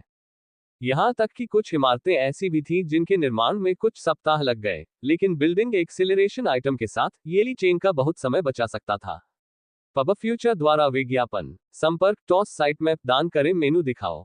उपन्यास ऑनलाइन पूरा पढ़े उपन्यास बिन उपन्यास जनजाति मैं शुरू से ही अपने 10,000 एक्स बोनस के साथ अजय बन गया। अध्याय 6 जनजाति मैं शुरू से ही अपने 10,000 एक्स बोनस के साथ अजय बन गया। C6 ads by PubFuture अध्याय 6 निर्माण शुरू करें। अनुवादक एंडलेस फैंटेसी अनुवाद संपादक एंडलेस फैंटेसी अनुवाद। संसाधन संग्रह का कार्य बहुत सरल और अपरिष्कृत था। इसका उपयोग संसाधनों का पूरा भार प्राप्त करने के लिए किया जा सकता था। संसाधनों का पूरा भार का मतलब था कि सबसे बड़ी श्रम शक्ति एक दिन के संसाधन प्राप्त कर सकती थी। दूसरे शब्दों में, जब तक कोई व्यक्ति संसाधन संग्रह उपकरण का उपयोग करता है, तब तक वह एक दिन के संसाधन प्राप्त कर सकता है। यदि वे इसका प्रतिदिन उपयोग करते हैं, तो यह मौजूदा संसाधनों की दोगुनी आय प्राप्त करने के बराबर है। अब इन 4 वस्तुओं के साथ ली चेंग की विकास गति निश्चित रूप से बढ़ जाएगी। खुद को शांत करने के बाद ली चेंग ने अंतिम वस्तु की विशेषताओं को देखा। नरसंहार का हृदय पौराणिक नष्ट। वस्तु विवरण, ये ईश्वरीय उपकरण स्वर्ग और पृथ्वी की शुरुआत में पैदा हुआ था। 30,000 साल पहले देवताओं के युद्ध के दौरान ये पूरी तरह से नष्ट हो गया था। पिछले दसियों हजार सालों में अनगिनत लोगों ने इसे ठीक करने की कोशिश की है, लेकिन वे सभी असफल रहे। आइटम स्तर, पौराणिक स्तर 1। आइटम प्रकार, हीरो उपकरण केवल लॉर्ड। आइटम स्तर 1। आइटम प्रभाव 1। जब पहनने वाले की सभी इकाइयां हमला करेगी तो वे 300% सच्ची क्षति पहुंचाएंगी। 2। जब पहनने वाले की सभी इकाइयां किसी दुश्मन को मार देती हैं तो उन्हें वधन प्राप्त होंगे। God equipment repair progress, slaughter points 0/1 billion. जब ली चेंग ने नरसंहार के हृदय के आंकड़े देखे तो उसकी पुतलियां सिकुड़ गईं। एड्स बाय पब फ्यूचर, ये वास्तव में एक भगवान उपकरण है। इसके आंकड़े सरल, अपरिष्कृत और शक्तिशाली हैं। इसके अलावा ये नरसंहार का क्षतिग्रस्त हृदय है। अगर मैं इसे ठीक करूं तो इसमें किस तरह के स्वर्ग विरोधी आंकड़े होंगे। ऐसे उपकरण जो वास्तविक क्षति पहुंचा सकते थे अत्यंत हास्यास्पद थे, चाहे वे किसी भी खेल में हो। ट्राइब में भी यही हुआ। अब ली चेंग के पास हॉट ऑफ मैसेका था, इसका मतलब था कि उसके सभी हमले दुश्मन की सुरक्षा को नजरअंदाज कर सकते थे और सीधे वास्तविक नुकसान पहुंचा सकते थे। ये गेम में मीट शील्ड के कुछ सैनिकों का बहुत अच्छा मुकाबला करेगा। मीट शील्ड सैनिकों को कई प्रकारों में विभाजित किया गया था। उनके पास या तो बहुत अधिक एचपी, उच्च कवच या अत्यंत शक्तिशाली क्षति कम करने वाले कौशल थे। आमतौर पर जब आम खिलाड़ी इन मीट शील्ड सैनिकों का सामना करते हैं तो उन्हें बहुत बड़ा सिरदर्द होता है। अगर उनके हमले थोड़े कमजोर होते तो वे इन मीट शील्ड सैनिकों की सुरक्षा को भेद नहीं पाते, जब तक कि वे उच्च स्तरीय सैनिक न हो जो क्षति उत्पादन के मामले में मीट शील्ड सैनिकों से कम एक स्तर ऊपर हो। हालांकि ली चेंग, जिसके पास नरसंहार का दिल था, को यह समस्या नहीं थी। इससे कोई फर्क नहीं पड़ता कि मीट शील्ड सैनिकों का कवच कितना ऊंचा था या उनकी क्षति कम करने की क्षमता कितनी मजबूत थी, वे ली चेंग के नरसंहार के दिल के खिलाफ किसी भी काम के नहीं थे। इसके अलावा उनके फ्रॉस्ट मार्क्समैन की आक्रमण गति 10 गुना अधिक थी। दोनों के संयोजन से प्रभाव निश्चित रूप से 1 और 1 मिलाकर 2 होने जैसा सरल नहीं था। क्षतिग्रस्त दिव्य हथियार को अस्थायी रूप से दूर रखने के बाद ली चेंग ने अपनी प्राप्त उपाधि की जांच शुरू की। हजारों स्वर्ण पौराणिक। शीर्षक ग्रेड, छिपा हुआ अद्वितीय। शीर्षक प्रभाव, सभी स्टोर से 20% छूट है। इस छूट को अन्य छूटों के साथ जोड़ा जा सकता है। इस शीर्षक का प्रभाव वास्तव में सरल और प्रत्यक्ष है, लेकिन मुझे ये पसंद है। ली चेंग मन ही मन उत्साहित था। सभी दुकानों पर 20% की छूट। ये प्रभाव अभी भी बहुत शक्तिशाली था। जनजाति खेल के महाद्वीप में कई ताकतें थीं, और इन ताकतों के बीच, चाहे वह वाणिज्य के प्रमुख कक्ष हो या साम्राज्य, उन सभी की अपनी व्यापार प्रणाली थी। इस उपाधि के साथ, जो सभी दुकानों के लिए 20% छूट की अनुमति दे सकती थी, चाहे ली चेंग कुछ भी खरीदने जाए, ये कम से कम 20% छूट पर होगा। यद्यपि 10,000 गुना प्रवर्धन प्रणाली के माध्यम से धन प्राप्त करना उसके लिए अपेक्षाकृत आसान था, फिर भी यह एक उपभोग्य वस्तु थी, इसलिए वह इसका उपयोग बहुत शीघ्रता से कर सकता था। इसके अलावा, बहुत ज्यादा पैसे होने की शिकायत कौन करेगा? कुछ विशेष दुकानों में खिलाड़ियों को आइटम खरीदने के लिए अन्य संसाधनों का उपयोग करने की भी आवश्यकता होती है। अब जब उसके पास ये शीर्षक है तो निस्संदेह ये ली चेंग के अनगिनत संसाधनों को बचाएगा। Ads by PubFuture. सभी वस्तुओं की जांच करने के बाद ली चेंग ने खाली क्षेत्र को देखा और निर्माण शुरू करने के लिए तैयार हो गया। ली चेंग ने बिल्डिंग पैनल खोला। इस समय पैनल पर कई चित्र चमक उठे। ली चेंग ने बिना किसी हिचकिचाहट के निर्माण कार्य शुरू कर दिया। Ding dong. बुनियादी बैरक बनाने के लिए 1000 पत्थर और लकड़ी का उपयोग करने पर बधाई। आप वर्तमान में बिल्डिंग अनुक्रम में पहले स्थान पर हैं। Ding dong. Frost shooting range के निर्माण के लिए 1 लाख पत्थरों और लकड़ियों का सफलतापूर्वक उपयोग करने पर बधाई। आप वर्तमान में निर्माण अनुक्रम में दूसरे स्थान पर हैं। Ding dong. बुनियादी रसोई के निर्माण के लिए 10,000 पत्थरों और लकड़ी का सफलतापूर्वक उपयोग करने पर बधाई। आप वर्तमान में निर्माण अनुक्रम में तीसरे स्थान पर हैं। Ding dong. बड़े गोदाम के निर्माण के लिए 10,000 पत्थरों और लकड़ी का सफलतापूर्वक उपयोग करने पर बधाई। आप वर्तमान में निर्माण अनुक्रम में चौथे स्थान पर हैं। Ding dong. Hall of heroes बनाने के लिए 10,000 पत्थरों और लकड़ियों का सफलतापूर्वक उपयोग करने पर बधाई। आप वर्तमान में बिल्डिंग सीक्वेंस में 5वें स्थान पर हैं। धमाका। ली चेंग ने अभी निर्माण की पुष्टि की ही थी कि 5 बुनियादी इमारतों की नींव और प्रोटोटाइप तुरंत उसके क्षेत्र अंडरवर्ल्ड में दिखाई दिए, और इस प्रोटोटाइप के ऊपर उल्टी गिनती चल रही थी। बिना सोचे समझे ली चेंग ने बिल्डिंग स्पॉन रेट का इस्तेमाल किया और निर्माण पूरा कर लिया। Ding dong, building spawn rate का सफलतापूर्वक उपयोग किया गया, बुनियादी बैरकों का सफलतापूर्वक निर्माण किया गया। Ding dong, building spawn rate का सफलतापूर्वक उपयोग किया गया, फ्रॉस्ट शूटिंग रेंज का सफलतापूर्वक निर्माण किया गया। Ding dong, building spawn rate का सफलतापूर्वक उपयोग किया गया, बुनियादी रसोई सफलतापूर्वक बनाई गई। Ding dong, building spawn rate का सफलतापूर्वक उपयोग किया गया, हॉल ऑफ हीरोज का निर्माण सफलतापूर्वक किया गया। Ding dong, building spawn rate का सफलतापूर्वक उपयोग किया गया, बड़े गोदाम का सफलतापूर्वक निर्माण किया गया। बूम बूम बूम, कुछ तेज आवाजों के बाद पांचों इमारतें एक पल में बनकर तैयार हो गईं। बेसिक बैरक एक खिलाड़ी की बुनियादी इमारत थी। शुरू में इसका इस्तेमाल सिर्फ एक या दो लेवल 1 सैनिकों की भर्ती के लिए किया जा सकता था, लेकिन सिर्फ तभी जब खिलाड़ी को उन्हें भर्ती करने का अधिकार प्राप्त हो। केवल 9वें स्तर से नीचे के लोग ही मूल बैरकों में उपस्थित होंगे। जहां तक स्तर 9 से ऊपर के लोगों का सवाल है, उन्हें एक विशेष भर्ती भवन की आवश्यकता थी। फ्रॉस्ट शूटिंग रेंज फ्रॉस्ट निशानेबाजों की भर्ती के लिए एक विशेष इमारत थी। गोदाम के लिए, जैसा कि इसके नाम से पता चलता है, ये खिलाड़ी के संसाधनों को संग्रहित करने का स्थान था। यदि कोई गोदाम नहीं होता, तो कई संसाधन केवल खुले में ही संग्रहित किए जा सकते थे। भोजन जैसे संसाधन आसानी से खराब हो जाते थे। वहां एक बुनियादी रसोईघर भी था, जहां कच्चे भोजन को पका हुआ भोजन में बदला जाता था। अंतिम हॉल ऑफ हीरोज नायकों की भर्ती और उन्हें पुनर्जीवित करने का स्थान था। सामान्य खिलाड़ियों को नायकों की भर्ती हॉल ऑफ हीरोज के माध्यम से करनी होगी। वे ली चेंग की तरह नहीं थे, जो उन्हें सीधे एक सम्मन टोकन के साथ बुला सकता था। ली चेंग ने फ्रॉस्ट शूटिंग रेंज पेज खोला। फ्रॉस्ट शूटिंग रेंज विवरण, वह स्थान जहां फ्रॉस्ट मार्क्समैन अपने तीरंदाजी कौशल का प्रशिक्षण लेते हैं। आप यहां फ्रॉस्ट जादू भी सीख सकते हैं। स्तर 1, दैनिक आउटपुट 0/300। उत्पादन प्रकार फ्रॉस्ट मार्क्समैन स्तर 10। उत्पादन लागत 3000 स्वर्ण सिक्के। निर्माण समय 3 मिनट। अपग्रेड आवश्यकताएं पत्थर, लकड़ी, लौह अयस्क x 10,000। इस समय लेवल 1 फ्रॉस्ट शूटिंग रेंज में प्रतिदिन केवल 300 फ्रॉस्ट मार्क्समैन की ही भर्ती की जा सकती थी। बिना सोचे समझे ली चेंग ने इसे अधिकतम स्तर तक उन्नत कर दिया। डिंग डोंग, आपने 10,000 पत्थर और लकड़ी खा ली है, फ्रॉस्ट शूटिंग रेंज को दूसरे स्तर तक अपग्रेड कर दिया है। डिंग डोंग, आपने 20,000 पत्थर और लकड़ी खा ली है, फ्रॉस्ट शूटिंग रेंज को तीसरे स्तर तक अपग्रेड कर दिया है। डिंग डोंग, आपने 90,000 पत्थर और लकड़ियां खा ली हैं, फ्रॉस्ट शूटिंग रेंज को 10वें स्तर तक बढ़ा दिया है। फ्रॉस्ट शूटिंग रेंज पहले से ही अधिकतम स्तर 10 पर थी। Ads by PubFuture. संपर्क टॉस साइट मैप दान करें मेनू दिखाओ। उपन्यास ऑनलाइन पूरा पढ़े उपन्यास बिन। उपन्यास जनजाति, मैं शुरू से ही अपने 10,000 एक्स बोनस के साथ अजेय बन गया। अध्याय 7। जनजाति, मैं शुरू से ही अपने 10,000 एक्स बोनस के साथ अजेय बन गया। C7। Ads by PubFuture. अध्याय 7, पहले 3 मिनट में, मैं अजेय हूँ। अनुवादक एंडलेस फैंटेसी अनुवाद संपादक एंडलेस फैंटेसी अनुवाद। यदि वह अपना स्तर बढ़ाना चाहता था तो उसे एक विशेष निर्माण सफलता पत्थर की आवश्यकता होगी। और इस प्रकार का सफल पत्थर अत्यंत दुर्लभ अस्तित्व था। ली चेंग को पता था कि खेल के बाद के चरणों में भी इस तरह के निर्माण सफलता पत्थर आसमान छूती कीमत पर बिकेंगे। उस समय लेवल 10 फ्रॉस्ट शूटिंग रेंज में प्रतिदिन 2000 फ्रॉस्ट मार्क्समैन की भर्ती की जा सकती थी।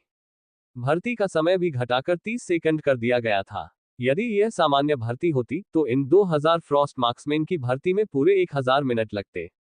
बेशक ली चेंग को इस बारे में चिंता करने की जरूरत नहीं थी, क्योंकि उसके पास सेना भर्ती उपकरण था, जो सीधे फ्रॉस्ट शूटिंग रेंज के निर्माण अनुक्रम को भर सकता था। Ads by PubFuture. Ding dong, क्या खिलाड़ी 1900 फ्रॉस्ट मार्क्समैन का उत्पादन करने के लिए 3,800,000 सोने के सिक्कों का उपभोग करेगा? बिना सोचे समझे ली चेंग ने पुष्टि बटन दबा दिया। इस समय पहले से शांत शूटिंग रेंज पर अचानक बर्फ के टुकड़े और बर्फ के क्रिस्टल दिखाई दिए। नीले रंग के बीच एक दुबली पतली आकृति प्रशिक्षण करती हुई दिखाई दे रही थी। इसके बाद ली चेंग ने सेना भर्ती उपकरण का इस्तेमाल किया। डिंग डोंग, सेना भर्ती उपकरण का सफलतापूर्वक उपयोग किया गया है। फ्रॉस्ट मार्क्समैन का पूरा उत्पादन पूरा हो गया है। डिंग डोंग, आपके क्षेत्र की जनसंख्या ऊपरी सीमा तक पहुंच गई है। आप नए सैनिकों की भर्ती नहीं कर पाएंगे। सिस्टम नोटिफिकेशन बजने के बाद नीली टोपी पहने सुंदर लड़कियों का एक समूह धीरे धीरे फ्रॉस्ट शूटिंग रेंज से बाहर चला गया। उन्होंने पहले अपने क्षेत्र को उत्सुकता से देखा और उसी समय ली चेंग को भी देखा। पहले प्राप्त किए गए 100 फ्रॉस्ट मार्क्समैन भी अपनी नई बहनों को देखकर काफी खुश थे। 2000 फ्रॉस्ट मार्क्समैन तैयार करने के बाद ली चेंग ने उन्हें एक नई सेना में शामिल कर लिया, जो अंडरवर्ल्ड की पहली मार्क्समैन रेजिमेंट थी। सेना की स्थापना पूरी करने के बाद ली चेंग ने कमान लिलियन को सौंप दी।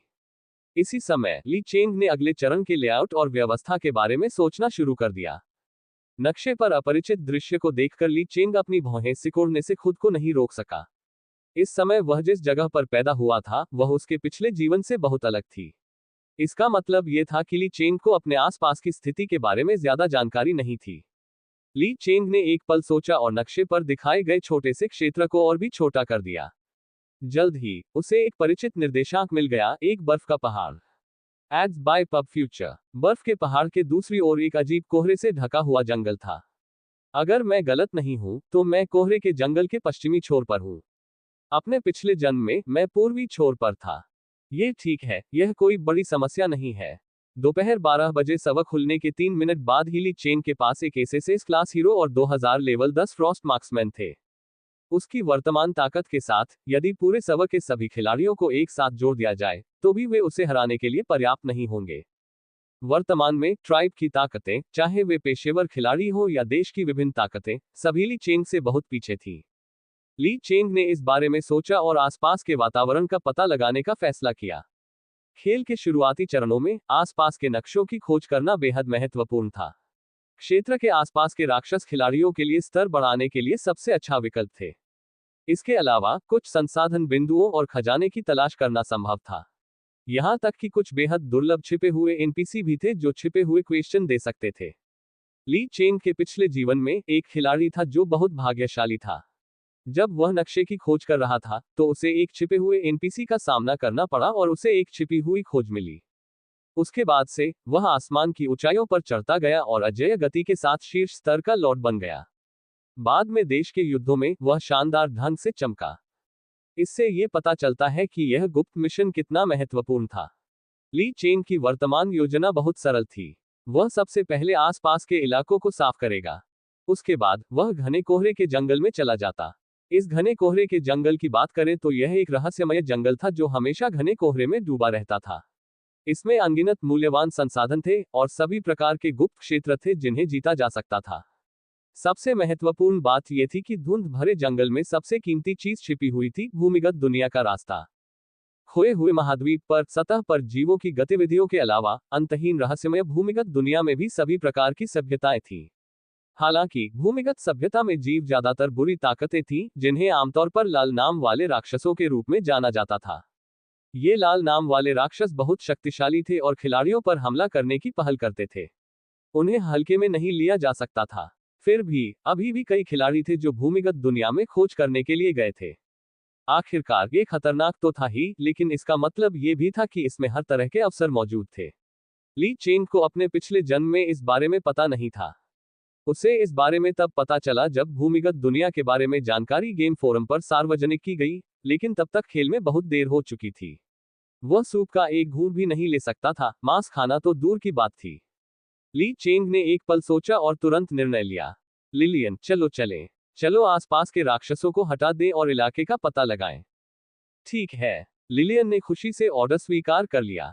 वह लंबे और मजबूत नाइट डेमन पर सवार हो गई। कुछ कदम चलने के बाद वह रुकी और ली चेंग से बोली, भगवान, क्या आप मेरे साथ नाइट डेमन पर सवार होने के लिए तैयार हैं? लिलियन का सवाल सुनकर ली चेंग रुक गया और उसकी तरफ देखने लगा। इस समय लिलियन का चेहरा थोड़ा लाल था और वह बेहद शर्मीली थी। फिर भी उसने हिम्मत जुटाकर अपना छोटा सा हाथ ली चेंग की तरफ बढ़ाया। ली चेंग थोड़ा हैरान था, लेकिन वह जल्दी ही समझ गया। ट्राइब के सभी नायकों में सच्ची भावनाएं थी और वे पूरी तरह से मानवरूपी थे। ली चेंग ने मुस्कुराते हुए लिलियन का मुलायम हाथ पकड़ लिया। एक शक्तिशाली छलांग के साथ वह नाइट डेमन की पीठ पर चढ़ गया। नाइट डेमन एक महान सवारी थी और यह पहली बार था जब उसने इतने शक्तिशाली सवारी की थी। ली चेंग लिलियन के पीछे बैठा था, उसके हाथ उसकी पतली कमर के चारों ओर लिपटे हुए थे और वे तेजी से नक्शे पर लाल बिंदु की ओर बढ़ रहे थे। पहले वह जानता था कि उनके चारों ओर 3 जंगली राक्षस शिविर, 2 जंगली सुअर शिविर और 1 वन शिकारी शिविर थे। इन सभी को साफ करना जरूरी था। जल्द ही ली चेंग जंगली सुअरों के एक इलाके में पहुंच गया। इलाके में घूम रहे दर्जनों 1 मीटर लंबे भूरे बालों वाले जंगली सुअरों को देखकर ली चेंग दुर्भावनापूर्ण ढंग से मुस्कुराया। माफ करना, मैं पहले आप लोगों को अभ्यास के लिए इस्तेमाल करूंगा। बिना सोचे समझे ली चेंग ने टोही मंत्र का जाप किया। तुरंत ही ली चेंग की आंखों के सामने संदेशों की एक श्रृंखला प्रकट हो गई। जंगली सुअर शिविर विवरण: जंगली सुअरों के एक समूह द्वारा बनाया गया एक क्षेत्र। भूख लगने पर वे अपने क्षेत्र में घुसपैठ करने वाले किसी भी जीव पर हमला करने की पहल करेंगे। शत्रु 1650 जंगली सुअर स्तर 2, 335 जंगली सुअर नेता स्तर 3। Ads by PubFuture. संपर्क टॉस साइट मैप दान करें मेनू दिखाओ। उपन्यास ऑनलाइन पूरा पढ़े। उपन्यास बिन। उपन्यास जनजाति मैं शुरू से ही अपने 10,000 एक्स बोनस के साथ अजेय बन गया। अध्याय 8। जनजाति मैं शुरू से ही अपने 10,000 एक्स बोनस के साथ अजेय बन गया। C8 ads by PubFuture. अध्याय 8 पौराणिक स्तर दुनिया को खत्म करने वाला बम। अनुवादक एंडलेस फैंटेसी अनुवाद संपादक एंडलेस फैंटेसी अनुवाद। दरअसल जंगली सुअरों के शिविर को खिलाड़ियों द्वारा नौसिखिया हत्यारा भी कहा जाता था। हालांकि वे बहुत ज्यादा नहीं थे, लेकिन वे बेहद क्रूर थे। नौसिखिए खिलाड़ी हमेशा सोचते थे कि जंगली सुअर कमजोर हैं, इसलिए वे अक्सर यहां पहुंच जाते थे। हालांकि ये जंगली सुअर बिल्कुल भी कमजोर नहीं थे। न केवल उनके पास एक क्रिटिकल स्ट्राइक हेलो था, बल्कि वे संख्या में कम होने पर भी अपने हमले और हमले की गति को बढ़ा सकते थे। यदि खिलाड़ियों के बैरकों में प्रथम स्तर के सैनिक होते और उनके पास सैनिकों की संख्या दोगुनी से अधिक नहीं होती, तो वे इस जंगली सुअर शिविर को नष्ट नहीं कर पाते। हालांकि ली चेंग के लिए यह कोई समस्या नहीं थी। ये जंगली सुअर बहुत कमजोर थे। ली चेंग ने बिना समय बर्बाद किए सीधे अपने तीरंदाजों को हमला करने का आदेश दिया। Footpath footpath footpath -1000 -1010 -1250। बर्फ के क्रिस्टल वाले अनगिनत तीर उड़े। जंगली सुअरों के शिविर में मौजूद सैकड़ों जंगली सुअरों ने जरा भी प्रतिरोध नहीं किया और वे तुरंत मारे गए। पहले जंगली सुअर के गिरने के तुरंत बाद फ्रॉस्ट फ्रीज सक्रिय हो गया। Ads by PubFuture. अनगिनत बर्फ के क्रिस्टल बचे हुए जंगली सुअरों को जमा देने लगे। एक एक करके वे गिर गए और उसी समय फ्रॉस्ट फ्रीज सक्रिय हो गया। सिस्टम की सूचनाएं ली चेंग के कानों में गूंजने लगी। डिंग डोंग, आपके सैनिकों ने 100 लेवल 2 वन जंगली सुअरों को मार डाला है। 10 अनुभव अंक प्राप्त किए हैं।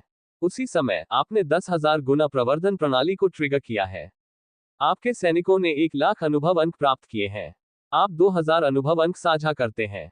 डिंग डोंग, आपके सैनिकों ने 100 लेवल 2 वन जंगली सुअरों को मार डाला है। डिंग डोंग, आपका स्तर बढ़ गया है। आप वर्तमान में दूसरे स्तर पर हैं। डिंग डोंग, आपका स्तर बढ़ गया है। आप वर्तमान में तीसरे स्तर पर हैं। डिंग डोंग, आपके सैनिकों ने एक इकाई को मार डाला है। एक वध बिंदु प्राप्त किया। आपने एक बार फिर 10,000 गुना प्रवर्धन प्रणाली को सक्रिय कर दिया है। 10,000 वध बिंदु प्राप्त किए। डिंग डोंग, सिस्टम नोटिफिकेशन की एक श्रृंखला उसके कानों में गूंज उठी। ली चेंग थोड़ा हैरान हुआ। उसने उम्मीद नहीं की थी कि जंगली राक्षसों को मारने से प्राप्त होने वाले EXP और वध अंक 10,000 गुना तक बढ़ सकते हैं। यदि ऐसा है तो क्या इसका अर्थ यह नहीं होगा कि एक जंगली राक्षस को मारना अन्य 10,000 राक्षसों को मारने के बराबर है? यह बहुत ही स्वर्ग विरोधी था। ली चेंग फिर से उत्साहित होने से खुद को रोक नहीं सका। उस पल अनगिनत सुनहरी रोशनियां फ्रॉस्ट मार्क्समैन पर उतरी। वे स्तर ऊपर उठ चुके थे। स्तर 10 के सैनिकों के लिए स्तर ऊपर उठना बहुत मुश्किल था। हर बार जब वे स्तर ऊपर उठते तो उनकी विशेषताएं छलांग और सीमा से बढ़ जाती। 10,000 गुना प्रवर्धन प्रणाली के कारण उनके फ्रॉस्ट मार्क्समैन अविश्वसनीय गति से स्तर ऊपर उठ रहे थे। ली चेंग ने यह देखा और बहुत खुश हुआ। इस दर से यह बहुत जल्द ही होगा जब ये फ्रॉस्ट मार्क्समैन अपने अधिकतम स्तर तक पहुंच जाएंगे। जब वह समय आएगा तो अधिकतम स्तर पर 10 स्तर के सैनिक की तुलना क्राउन सैनिक से की जा सकती है। एक लॉर्ड के रूप में उसे अपने सैनिकों द्वारा मारे गए दुश्मनों से 1% अनुभव अंक भी प्राप्त होंगे, जबकि उसके नायकों को 5% अनुभव अंक प्राप्त होंगे। लिलियन को देखकर लगता है कि उसका EXP पहले ही 82% तक पहुंच चुका है। वह बहुत जल्द ही लेवल अप करने में सक्षम होगी। SSS क्लास हीरो के रूप में लिलियन का EXP बार बेहद भयानक था। लेवल अप करना इतना आसान नहीं था। Ads by PubFuture. अरे, ये 10,000 गुना प्रवर्धन बहुत शक्तिशाली है। अगर मुझे सही से याद है तो खिलाड़ी वर्ग परिवर्तन कुछ ही दिनों में शुरू हो जाएगा। जब वह समय आएगा, न केवल ली चेंग के अनुभव अंक बढ़े, बल्कि उसके हॉट ऑफ मैसेका के किलिंग पॉइंट भी बड़े अंतर से बढ़ गए। ऐसा लग रहा था कि 10,000 गुना प्रवर्धन प्रणाली के साथ ली चेंग इस दिव्य हथियार को बहुत जल्दी ठीक कर पाएगा। उस पल ली चेंग को बेहद सहज महसूस हुआ। अपने किलिंग पॉइंट को तेजी से बढ़ाने का एहसास। ये वाकई बहुत बढ़िया था। अपने पिछले जीवन में उसने कुछ पाने की पूरी कोशिश की थी, लेकिन वह असफल रहा था। हालांकि अब ये खाने पीने जितना आसान था। जैसे ही वह मन ही मन खुश हो रहा था, लिलियन ने अचानक आगे की ओर इशारा करते हुए कहा, भगवान, आगे एक खजाना है।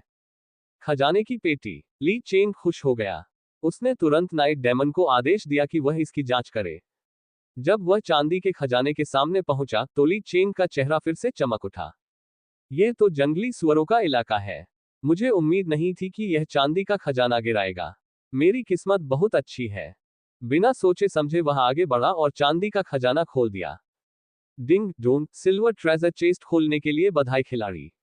अतिरिक्त 20 सोने के सिक्के और एक सिल्वर फ्रॉस्ट बम प्राप्त किया। आपने 10,000 गुना प्रवर्धन प्रणाली को सक्रिय कर दिया है। अतिरिक्त 2 लाख सोने के सिक्के और एक पौराणिक विश्वअंत बम प्राप्त किया है। दुनिया को खत्म करने वाला बम। वह क्या था? ली चेंग ने भौहें सिकुड़ी और जल्दी से अपना बैग खोलकर जांच की। थोड़ी देर बाद उसने एक अंडाकार बम निकाला जो एक भयानक आभा उत्सर्जित कर रहा था।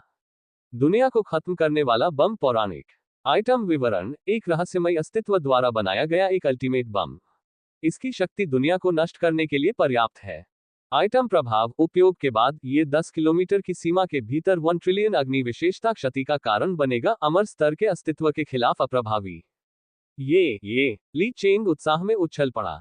चांदी का खजाना अपने आप में बहुत कुछ नहीं बना सकता था, लेकिन 10,000 गुना प्रवर्धन प्रणाली के साथ इसने दुनिया को नष्ट करने वाला हथियार बनाया। कोई भी इसे कैसे भी देखे, ये दुनिया को खत्म करने वाला बम एक बेहद भयानक चीज थी। ली चेंग को अपने पिछले जन्म में इस बम के बारे में थोड़ा बहुत पता था। अपने पिछले जीवन में एक खिलाड़ी था जिसने गलती से इस विश्व समाप्त करने वाले बम की खोज की थी। फिर एक बड़ी लड़ाई में इस खिलाड़ी ने दुश्मन के इलाके में इसका इस्तेमाल किया, जिससे 10 मील के दायरे में सब कुछ राख में बदल गया। हीरे की ग्रेड वाली शहर की दीवारें जो लगभग पूरी तरह से सुसज्जित थीं, दुनिया को खत्म करने वाले बम के सामने कागज की तरह थीं। ली चेंग ने विश्व समाप्त करने वाले बम को सावधानीपूर्वक अपने बैग में रख लिया। उसे डर था कि कहीं वह गलती से विस्फोट न कर दे। ली चेंग शेष 2 राक्षस शिविरों की ओर भागता रहा। हुश हुश हुश। आधे घंटे में ही बाकी 2 कैंपों को खाली कर दिया गया। ली चेंग ने बहुत सारे संसाधन प्राप्त कर लिए थे, लेकिन दुर्भाग्य से उसे कोई खजाना नहीं मिला। प्रभु को सूचित करते हुए, हमने आगे एक संसाधन बिंदु पाया है। लिलियन की मधुर आवाज गूंजी। ली चेंग ने स्रोत की दिशा में देखा। यह वास्तव में एक संसाधन बिंदु था और यह बेहद छिपा हुआ था। अगर वह ध्यान से नहीं देखता तो वह इसे नहीं ढूंढ पाता। बुरा नहीं है, अच्छा किया। ली चेंग ने लिलियन के छोटे से सिर को थपथपाया। लिलियन का शर्मीला चेहरा तुरंत लाल हो गया। ली चेंग ने एक और टोही मंत्र का प्रयोग किया। डिंग डोंग, आपने सफलतापूर्वक सिल्वर ग्रेड सोने के सिक्के के संसाधन बिंदु की खोज की है। आपने 10,000 गुना प्रवर्धन प्रणाली को सक्रिय कर दिया है और एक एपिक ग्रेड सोने के सिक्के के संसाधन बिंदु की खोज की है। ली चेंग एक बार फिर हैरान रह गया। क्या एक संसाधन बिंदु को 10,000 गुना तक बढ़ाया जा सकता है? आपको यह जानना होगा कि एपिक रिसोर्स पॉइंट बहुत ही दुर्लभ थे। एक एपिक रिसोर्स पॉइंट मूल रूप से कई हजार सिल्वर रिसोर्स पॉइंट के बराबर था।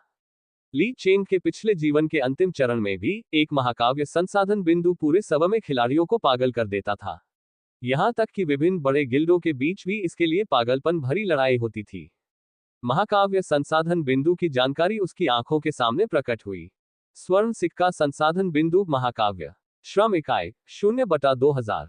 दैनिक आउटपुट 2000। एक महान संसाधन बिंदु जो 2000 इकाइयों को एक ही समय में काम करने की अनुमति दे सकता है।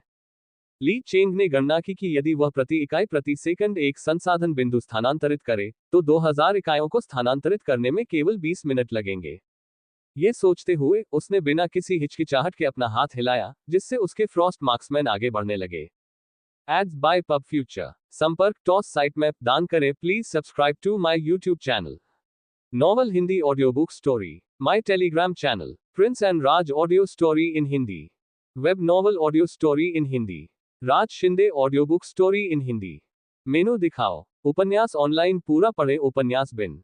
उपन्यास जनजाति। मैं शुरू से ही अपने 10,000 एक्स बोनस के साथ अजेय बन गया। अध्याय 9।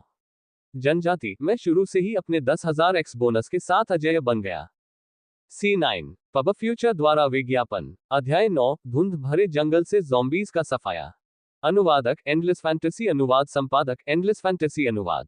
अपने सैनिकों को संसाधनों को ले जाते हुए देखकर ली चेंग गहरी सोच में डूब गया। ऐसा लग रहा था कि उसे कुछ विशेष टीमें ढूंढनी होंगी। उदाहरण के लिए बोने और बोने सभी अच्छे कार्यकर्ता थे। ली चेंग ने अपने बैग से संसाधन संग्रह उपकरण निकाला। डिंग डोंग, संसाधन संग्रह का सफलतापूर्वक उपयोग किया गया है। आपने सफलतापूर्वक 2 मिलियन सोने के सिक्के प्राप्त किए हैं।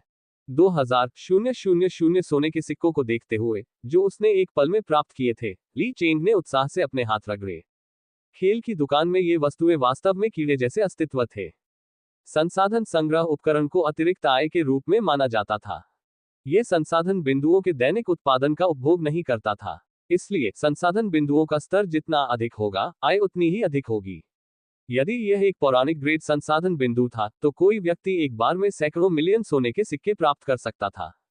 सब कुछ पूरा करने के बाद ली चेंग अपने सैनिकों को वापस अपने क्षेत्र में ले गया।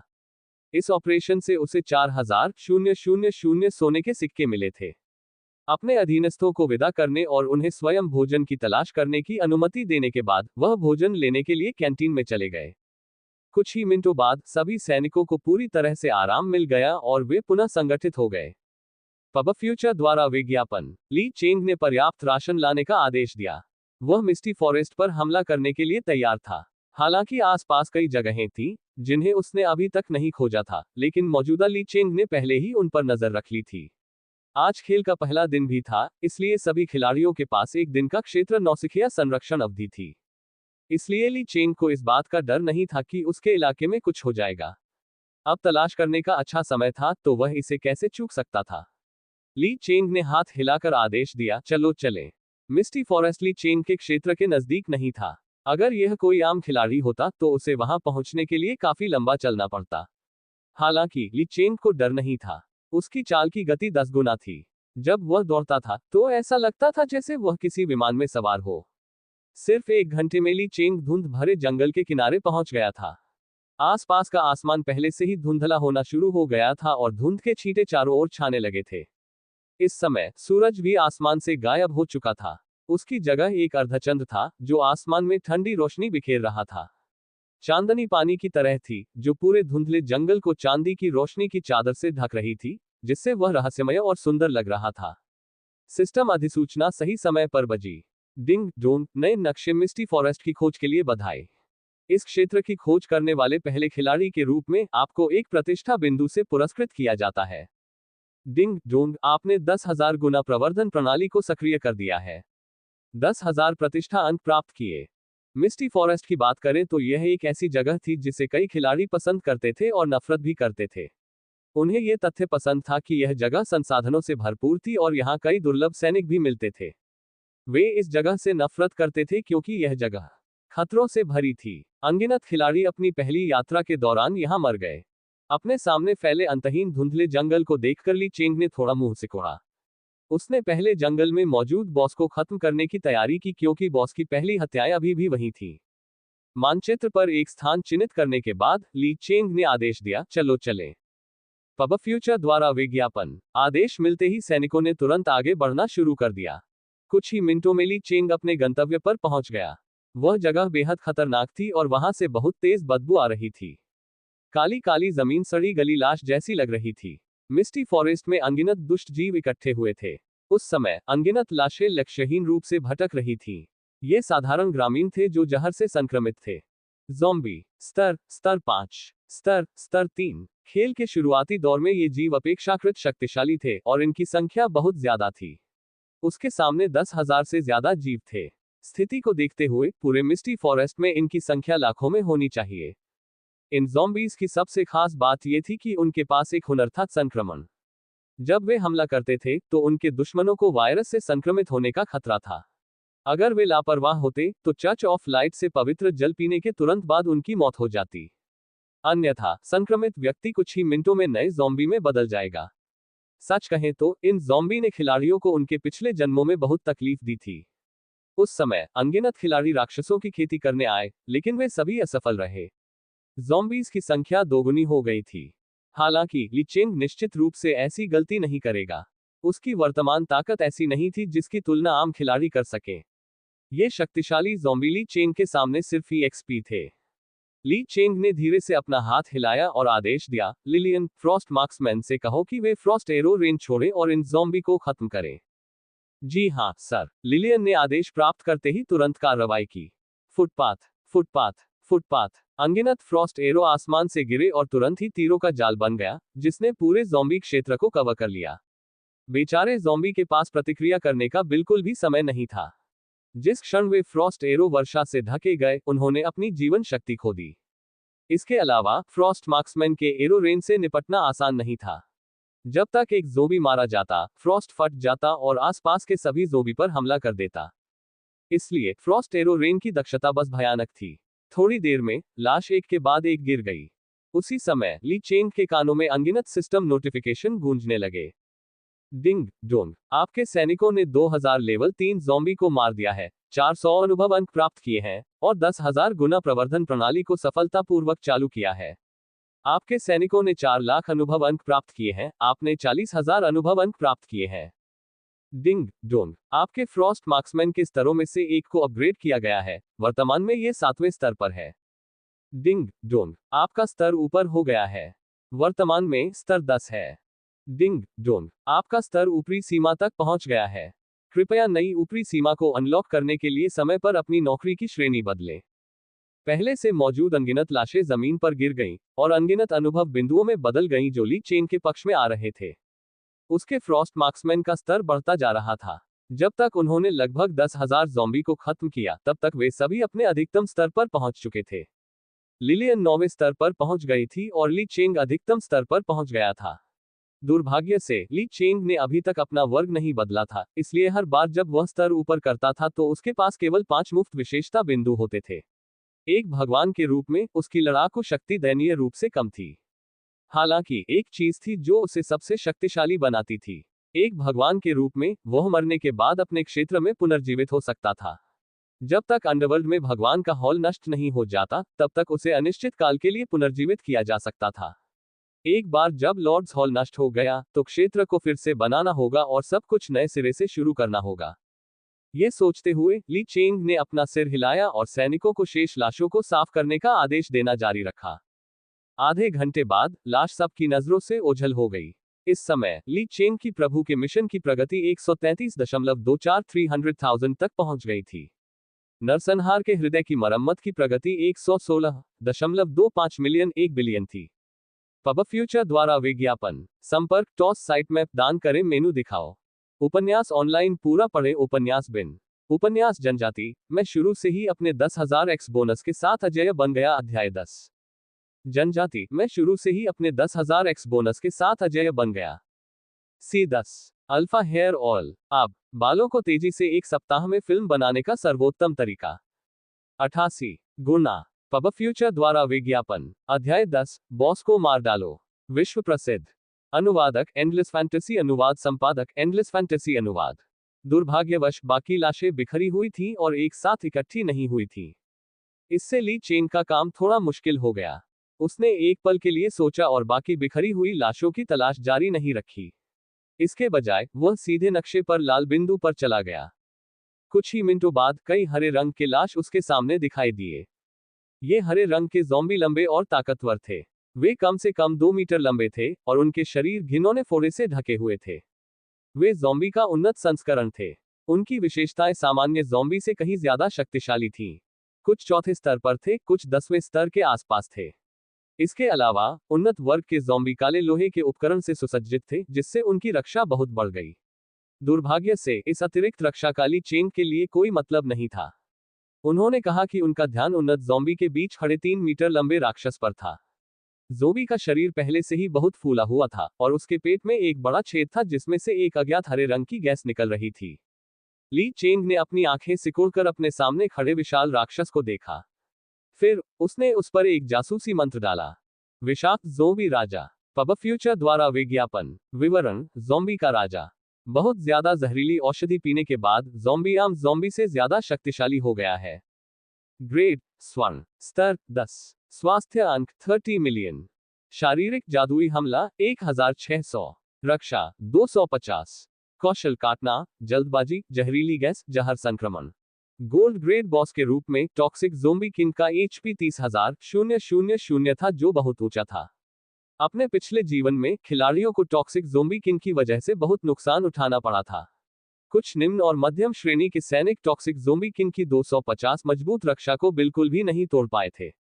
ली चेंग को स्पष्ट रूप से याद आया कि उसके पिछले जीवन में एक सुपर बड़े संघ ने विषाक्त ज़ोंबी राजा के खिलाफ लड़ने के लिए सैकड़ों खिलाड़ियों को इकट्ठा किया था। लेकिन अब टॉक्सिक ज़ोंबी किंग का HP ली चेंग के सामने कुछ भी नहीं था। उस समय कई ज़ोंबी पहले ही ली चेंग की सेना को ढूंढ चुके थे। वे सभी पागलों की तरह दौड़े, ली चेंग और उसके सैनिकों को टुकड़े टुकड़े करना चाहते थे। ली चेंग ने नाक भान सिकुड़ते हुए आदेश दिया, फ्रॉस्ट एरो रेन छोड़ो। हुश हुश हुश। तीरों की बारिश एक बार फिर हुई, जिसने पूरे आसमान को ढक लिया। अनगिनत नुकसान की संख्याएं उभर कर सामने आईं। -38,000, -32,000, -34,500। ... कुछ ही देर बाद सिस्टम नोटिफिकेशन सही समय पर बज उठा। Ding dong. Gold grade boss toxic zombie king को सफलतापूर्वक मारने के लिए बधाई। 2 लाख अनुभव अंक प्राप्त किए। डिंग डोंग, बधाई हो, आपने 10,000 गुना प्रवर्धन प्रणाली को सक्रिय कर दिया है। 2 मिलियन अनुभव अंक प्राप्त किए। 20 मिलियन अनुभव अंक प्राप्त किए। ली चेंग अवाक रह गया। विश्व घोषणा, खिलाड़ी नेदरवर्ल्ड ने gold grade boss toxic zombie king को सफलतापूर्वक मार दिया है। महाद्वीप में गोल्ड ग्रेड बॉस को मारने वाले पहले खिलाड़ी के रूप में आपको एक गोल्ड उपकरण उपहार बॉक्स, एक अतिरिक्त लक पॉइंट और एक अतिरिक्त प्रतिष्ठा पॉइंट से पुरस्कृत किया जाता है। डिंग डोंग, आपने 10,000 गुना प्रवर्धन प्रणाली को सक्रिय कर दिया है। आपको लीजेंडरी उपकरण उपहार बॉक्स, अतिरिक्त 10 लक पॉइंट और अतिरिक्त 10,000 प्रतिष्ठा अंक प्राप्त हुए हैं। डिंग डोंग, आपके हीरो शैडो प्रिंसेस लिलियन का स्तर ऊपर हो गया है। वर्तमान स्तर 15 है।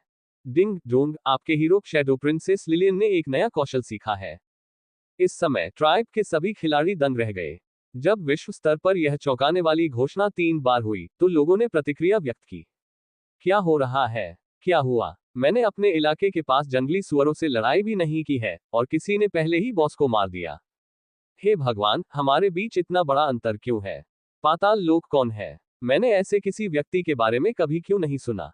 दुनिया भर में ये घोषणा की गई कि ली चेंग ने बॉस को मार दिया है, जिससे चैटबॉक्स पूरी तरह से हिल गया। आम खिलाड़ी ईर्ष्यालु और जलनशील दोनों थे, लेकिन उनमें से ज्यादातर नेदरवर्ल्ड नामक इस खिलाड़ी के बारे में उत्सुक थे। साधारण खिलाड़ियों के अलावा ट्राइब में कुछ पेशेवर खिलाड़ी भी थे, साथ ही बड़ी व्यापारिक कंपनियों के खिलाड़ी भी थे। जब विश्व घोषणा हुई, तो इन सभी खिलाड़ियों के माथे पर बल पड़ गए। वे खेल के शीर्ष खिलाड़ी थे। पब फ्यूचर द्वारा विज्ञापन। वे स्पष्ट रूप से जानते थे कि बॉस को मारने का क्या मतलब है। वे अपने और नेदरवर्ल्ड के बीच के अंतर को भी समझते थे।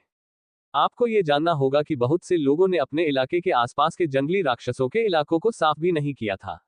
यहां तक कि उनके जैसे बेहतरीन खिलाड़ियों ने भी केवल कुछ शिविरों को नष्ट किया था और कुछ संसाधन अंक प्राप्त किए थे। पहले तो उन्हें लगा कि वे सभी खिलाड़ियों से आगे निकल चुके हैं, लेकिन उन्हें उम्मीद नहीं थी कि बॉस को मारने की नेदरवर्ल्ड की घोषणा से सभी के चेहरे पर तमाचा लग जाएगा। इस समय अनगिनत पेशेवर खिलाड़ी और बड़े गुट संदेह से भरे हुए थे। ये नेदरवर्ल्ड कौन था? क्या वह किसी सुपर विशेषज्ञ का नया वैकल्पिक खाता हो सकता है? उसी समय ली चेंग भी सिस्टम द्वारा दिए गए पुरस्कारों से हैरान था। उसे वास्तव में उम्मीद नहीं थी कि एक साधारण गोल्ड ग्रेड बॉस उसे इतना उदार इनाम देगा। अनुभव की विशाल मात्रा का उल्लेख नहीं करना, इसने सीधे उसके सभी सैनिकों को उनके अधिकतम स्तर तक खींच लिया था। ली चेंग को स्पष्ट रूप से याद था कि अपने पिछले जीवन में उसने अपने सैनिकों को अधिकतम स्तर तक पहुंचाने के लिए पूरा 1 महीना बिताया था। अब उसके फ्रॉस्ट मार्क्समैन की आक्रमण शक्ति बढ़कर 1200 पॉइंट हो गई थी। यह पहले से ही एक क्राउन सैनिक के बराबर था। बेशक वह सिर्फ एक स्तर का क्राउन सैनिक था। 1200 अंक का हमला, हॉट ऑफ मैसेकर से 2 गुना बढ़ावा और 10 गुना हमले की गति के साथ, यह 1 सेकंड में 25,000 अंक का नुकसान पहुंचा सकता है। धिक्कार है, ये स्वर्ग को चुनौती देने वाला है। ली चेंग ने खुशी से खुद से कहा। ये क्षति की केवल एक इकाई थी। यदि 2000 फ्रॉस्ट मार्क्समैन अपनी मारक क्षमता को मिला दें, तो इसका मतलब होगा कि वह 1 सेकंड में 50,000 क्षति पहुंचाने में सक्षम था, है ना? ये सोचते ही ली चेंग की पलकें झपकने लगी। ये बहुत भयानक था। ये नंबर खेल के बाद के चरणों में आना चाहिए था। दूसरे खिलाड़ी शायद ऐसा कर भी न पाए। इसके अलावा बॉस को मारने से उसे 10,000 लक पॉइंट मिले। ट्राइब में किस्मत को एक छिपी हुई विशेषता माना जाता था और बदकिस्मत वे खिलाड़ी होते थे जिनके लक पॉइंट कम होते थे। इन खिलाड़ियों के लिए न केवल क्रिटिकल हिट करना मुश्किल था, बल्कि वे अक्सर चलते समय गिर भी जाते थे। यहां तक कि उनके द्वारा भर्ती किए गए नायक भी बुरे हो सकते थे और उनके सैनिक अक्सर विद्रोह कर देते थे। इस बीच उच्च भाग्य अंक वाले खिलाड़ी पूरी तरह से यूरोपीय सम्राट थे। खेल में वे पानी में मछली की तरह आगे बढ़ सकते थे। वे किसी भी खजाने को खोल सकते थे और उच्च श्रेणी की वस्तुएं प्राप्त कर सकते थे। ली चेंग की किस्मत 20,000 अंकों तक पहुंच गई थी। ये कुछ ऐसा था जिसकी कल्पना अन्य खिलाड़ी भी नहीं कर सकते थे। इनके अलावा उनकी एसएसएस क्लास हीरो लिलियन भी लेवल 15 पर पहुंच गई थी। उसने एक नया कौशल भी सीखा था। सच कहें तो एसएसएस क्लास हीरो का ईएक्सपी बार हास्यास्पद रूप से ऊंचा था। 10,000 बार बफ किए जाने के बाद वह 15वें स्तर पर पहुंच गई थी।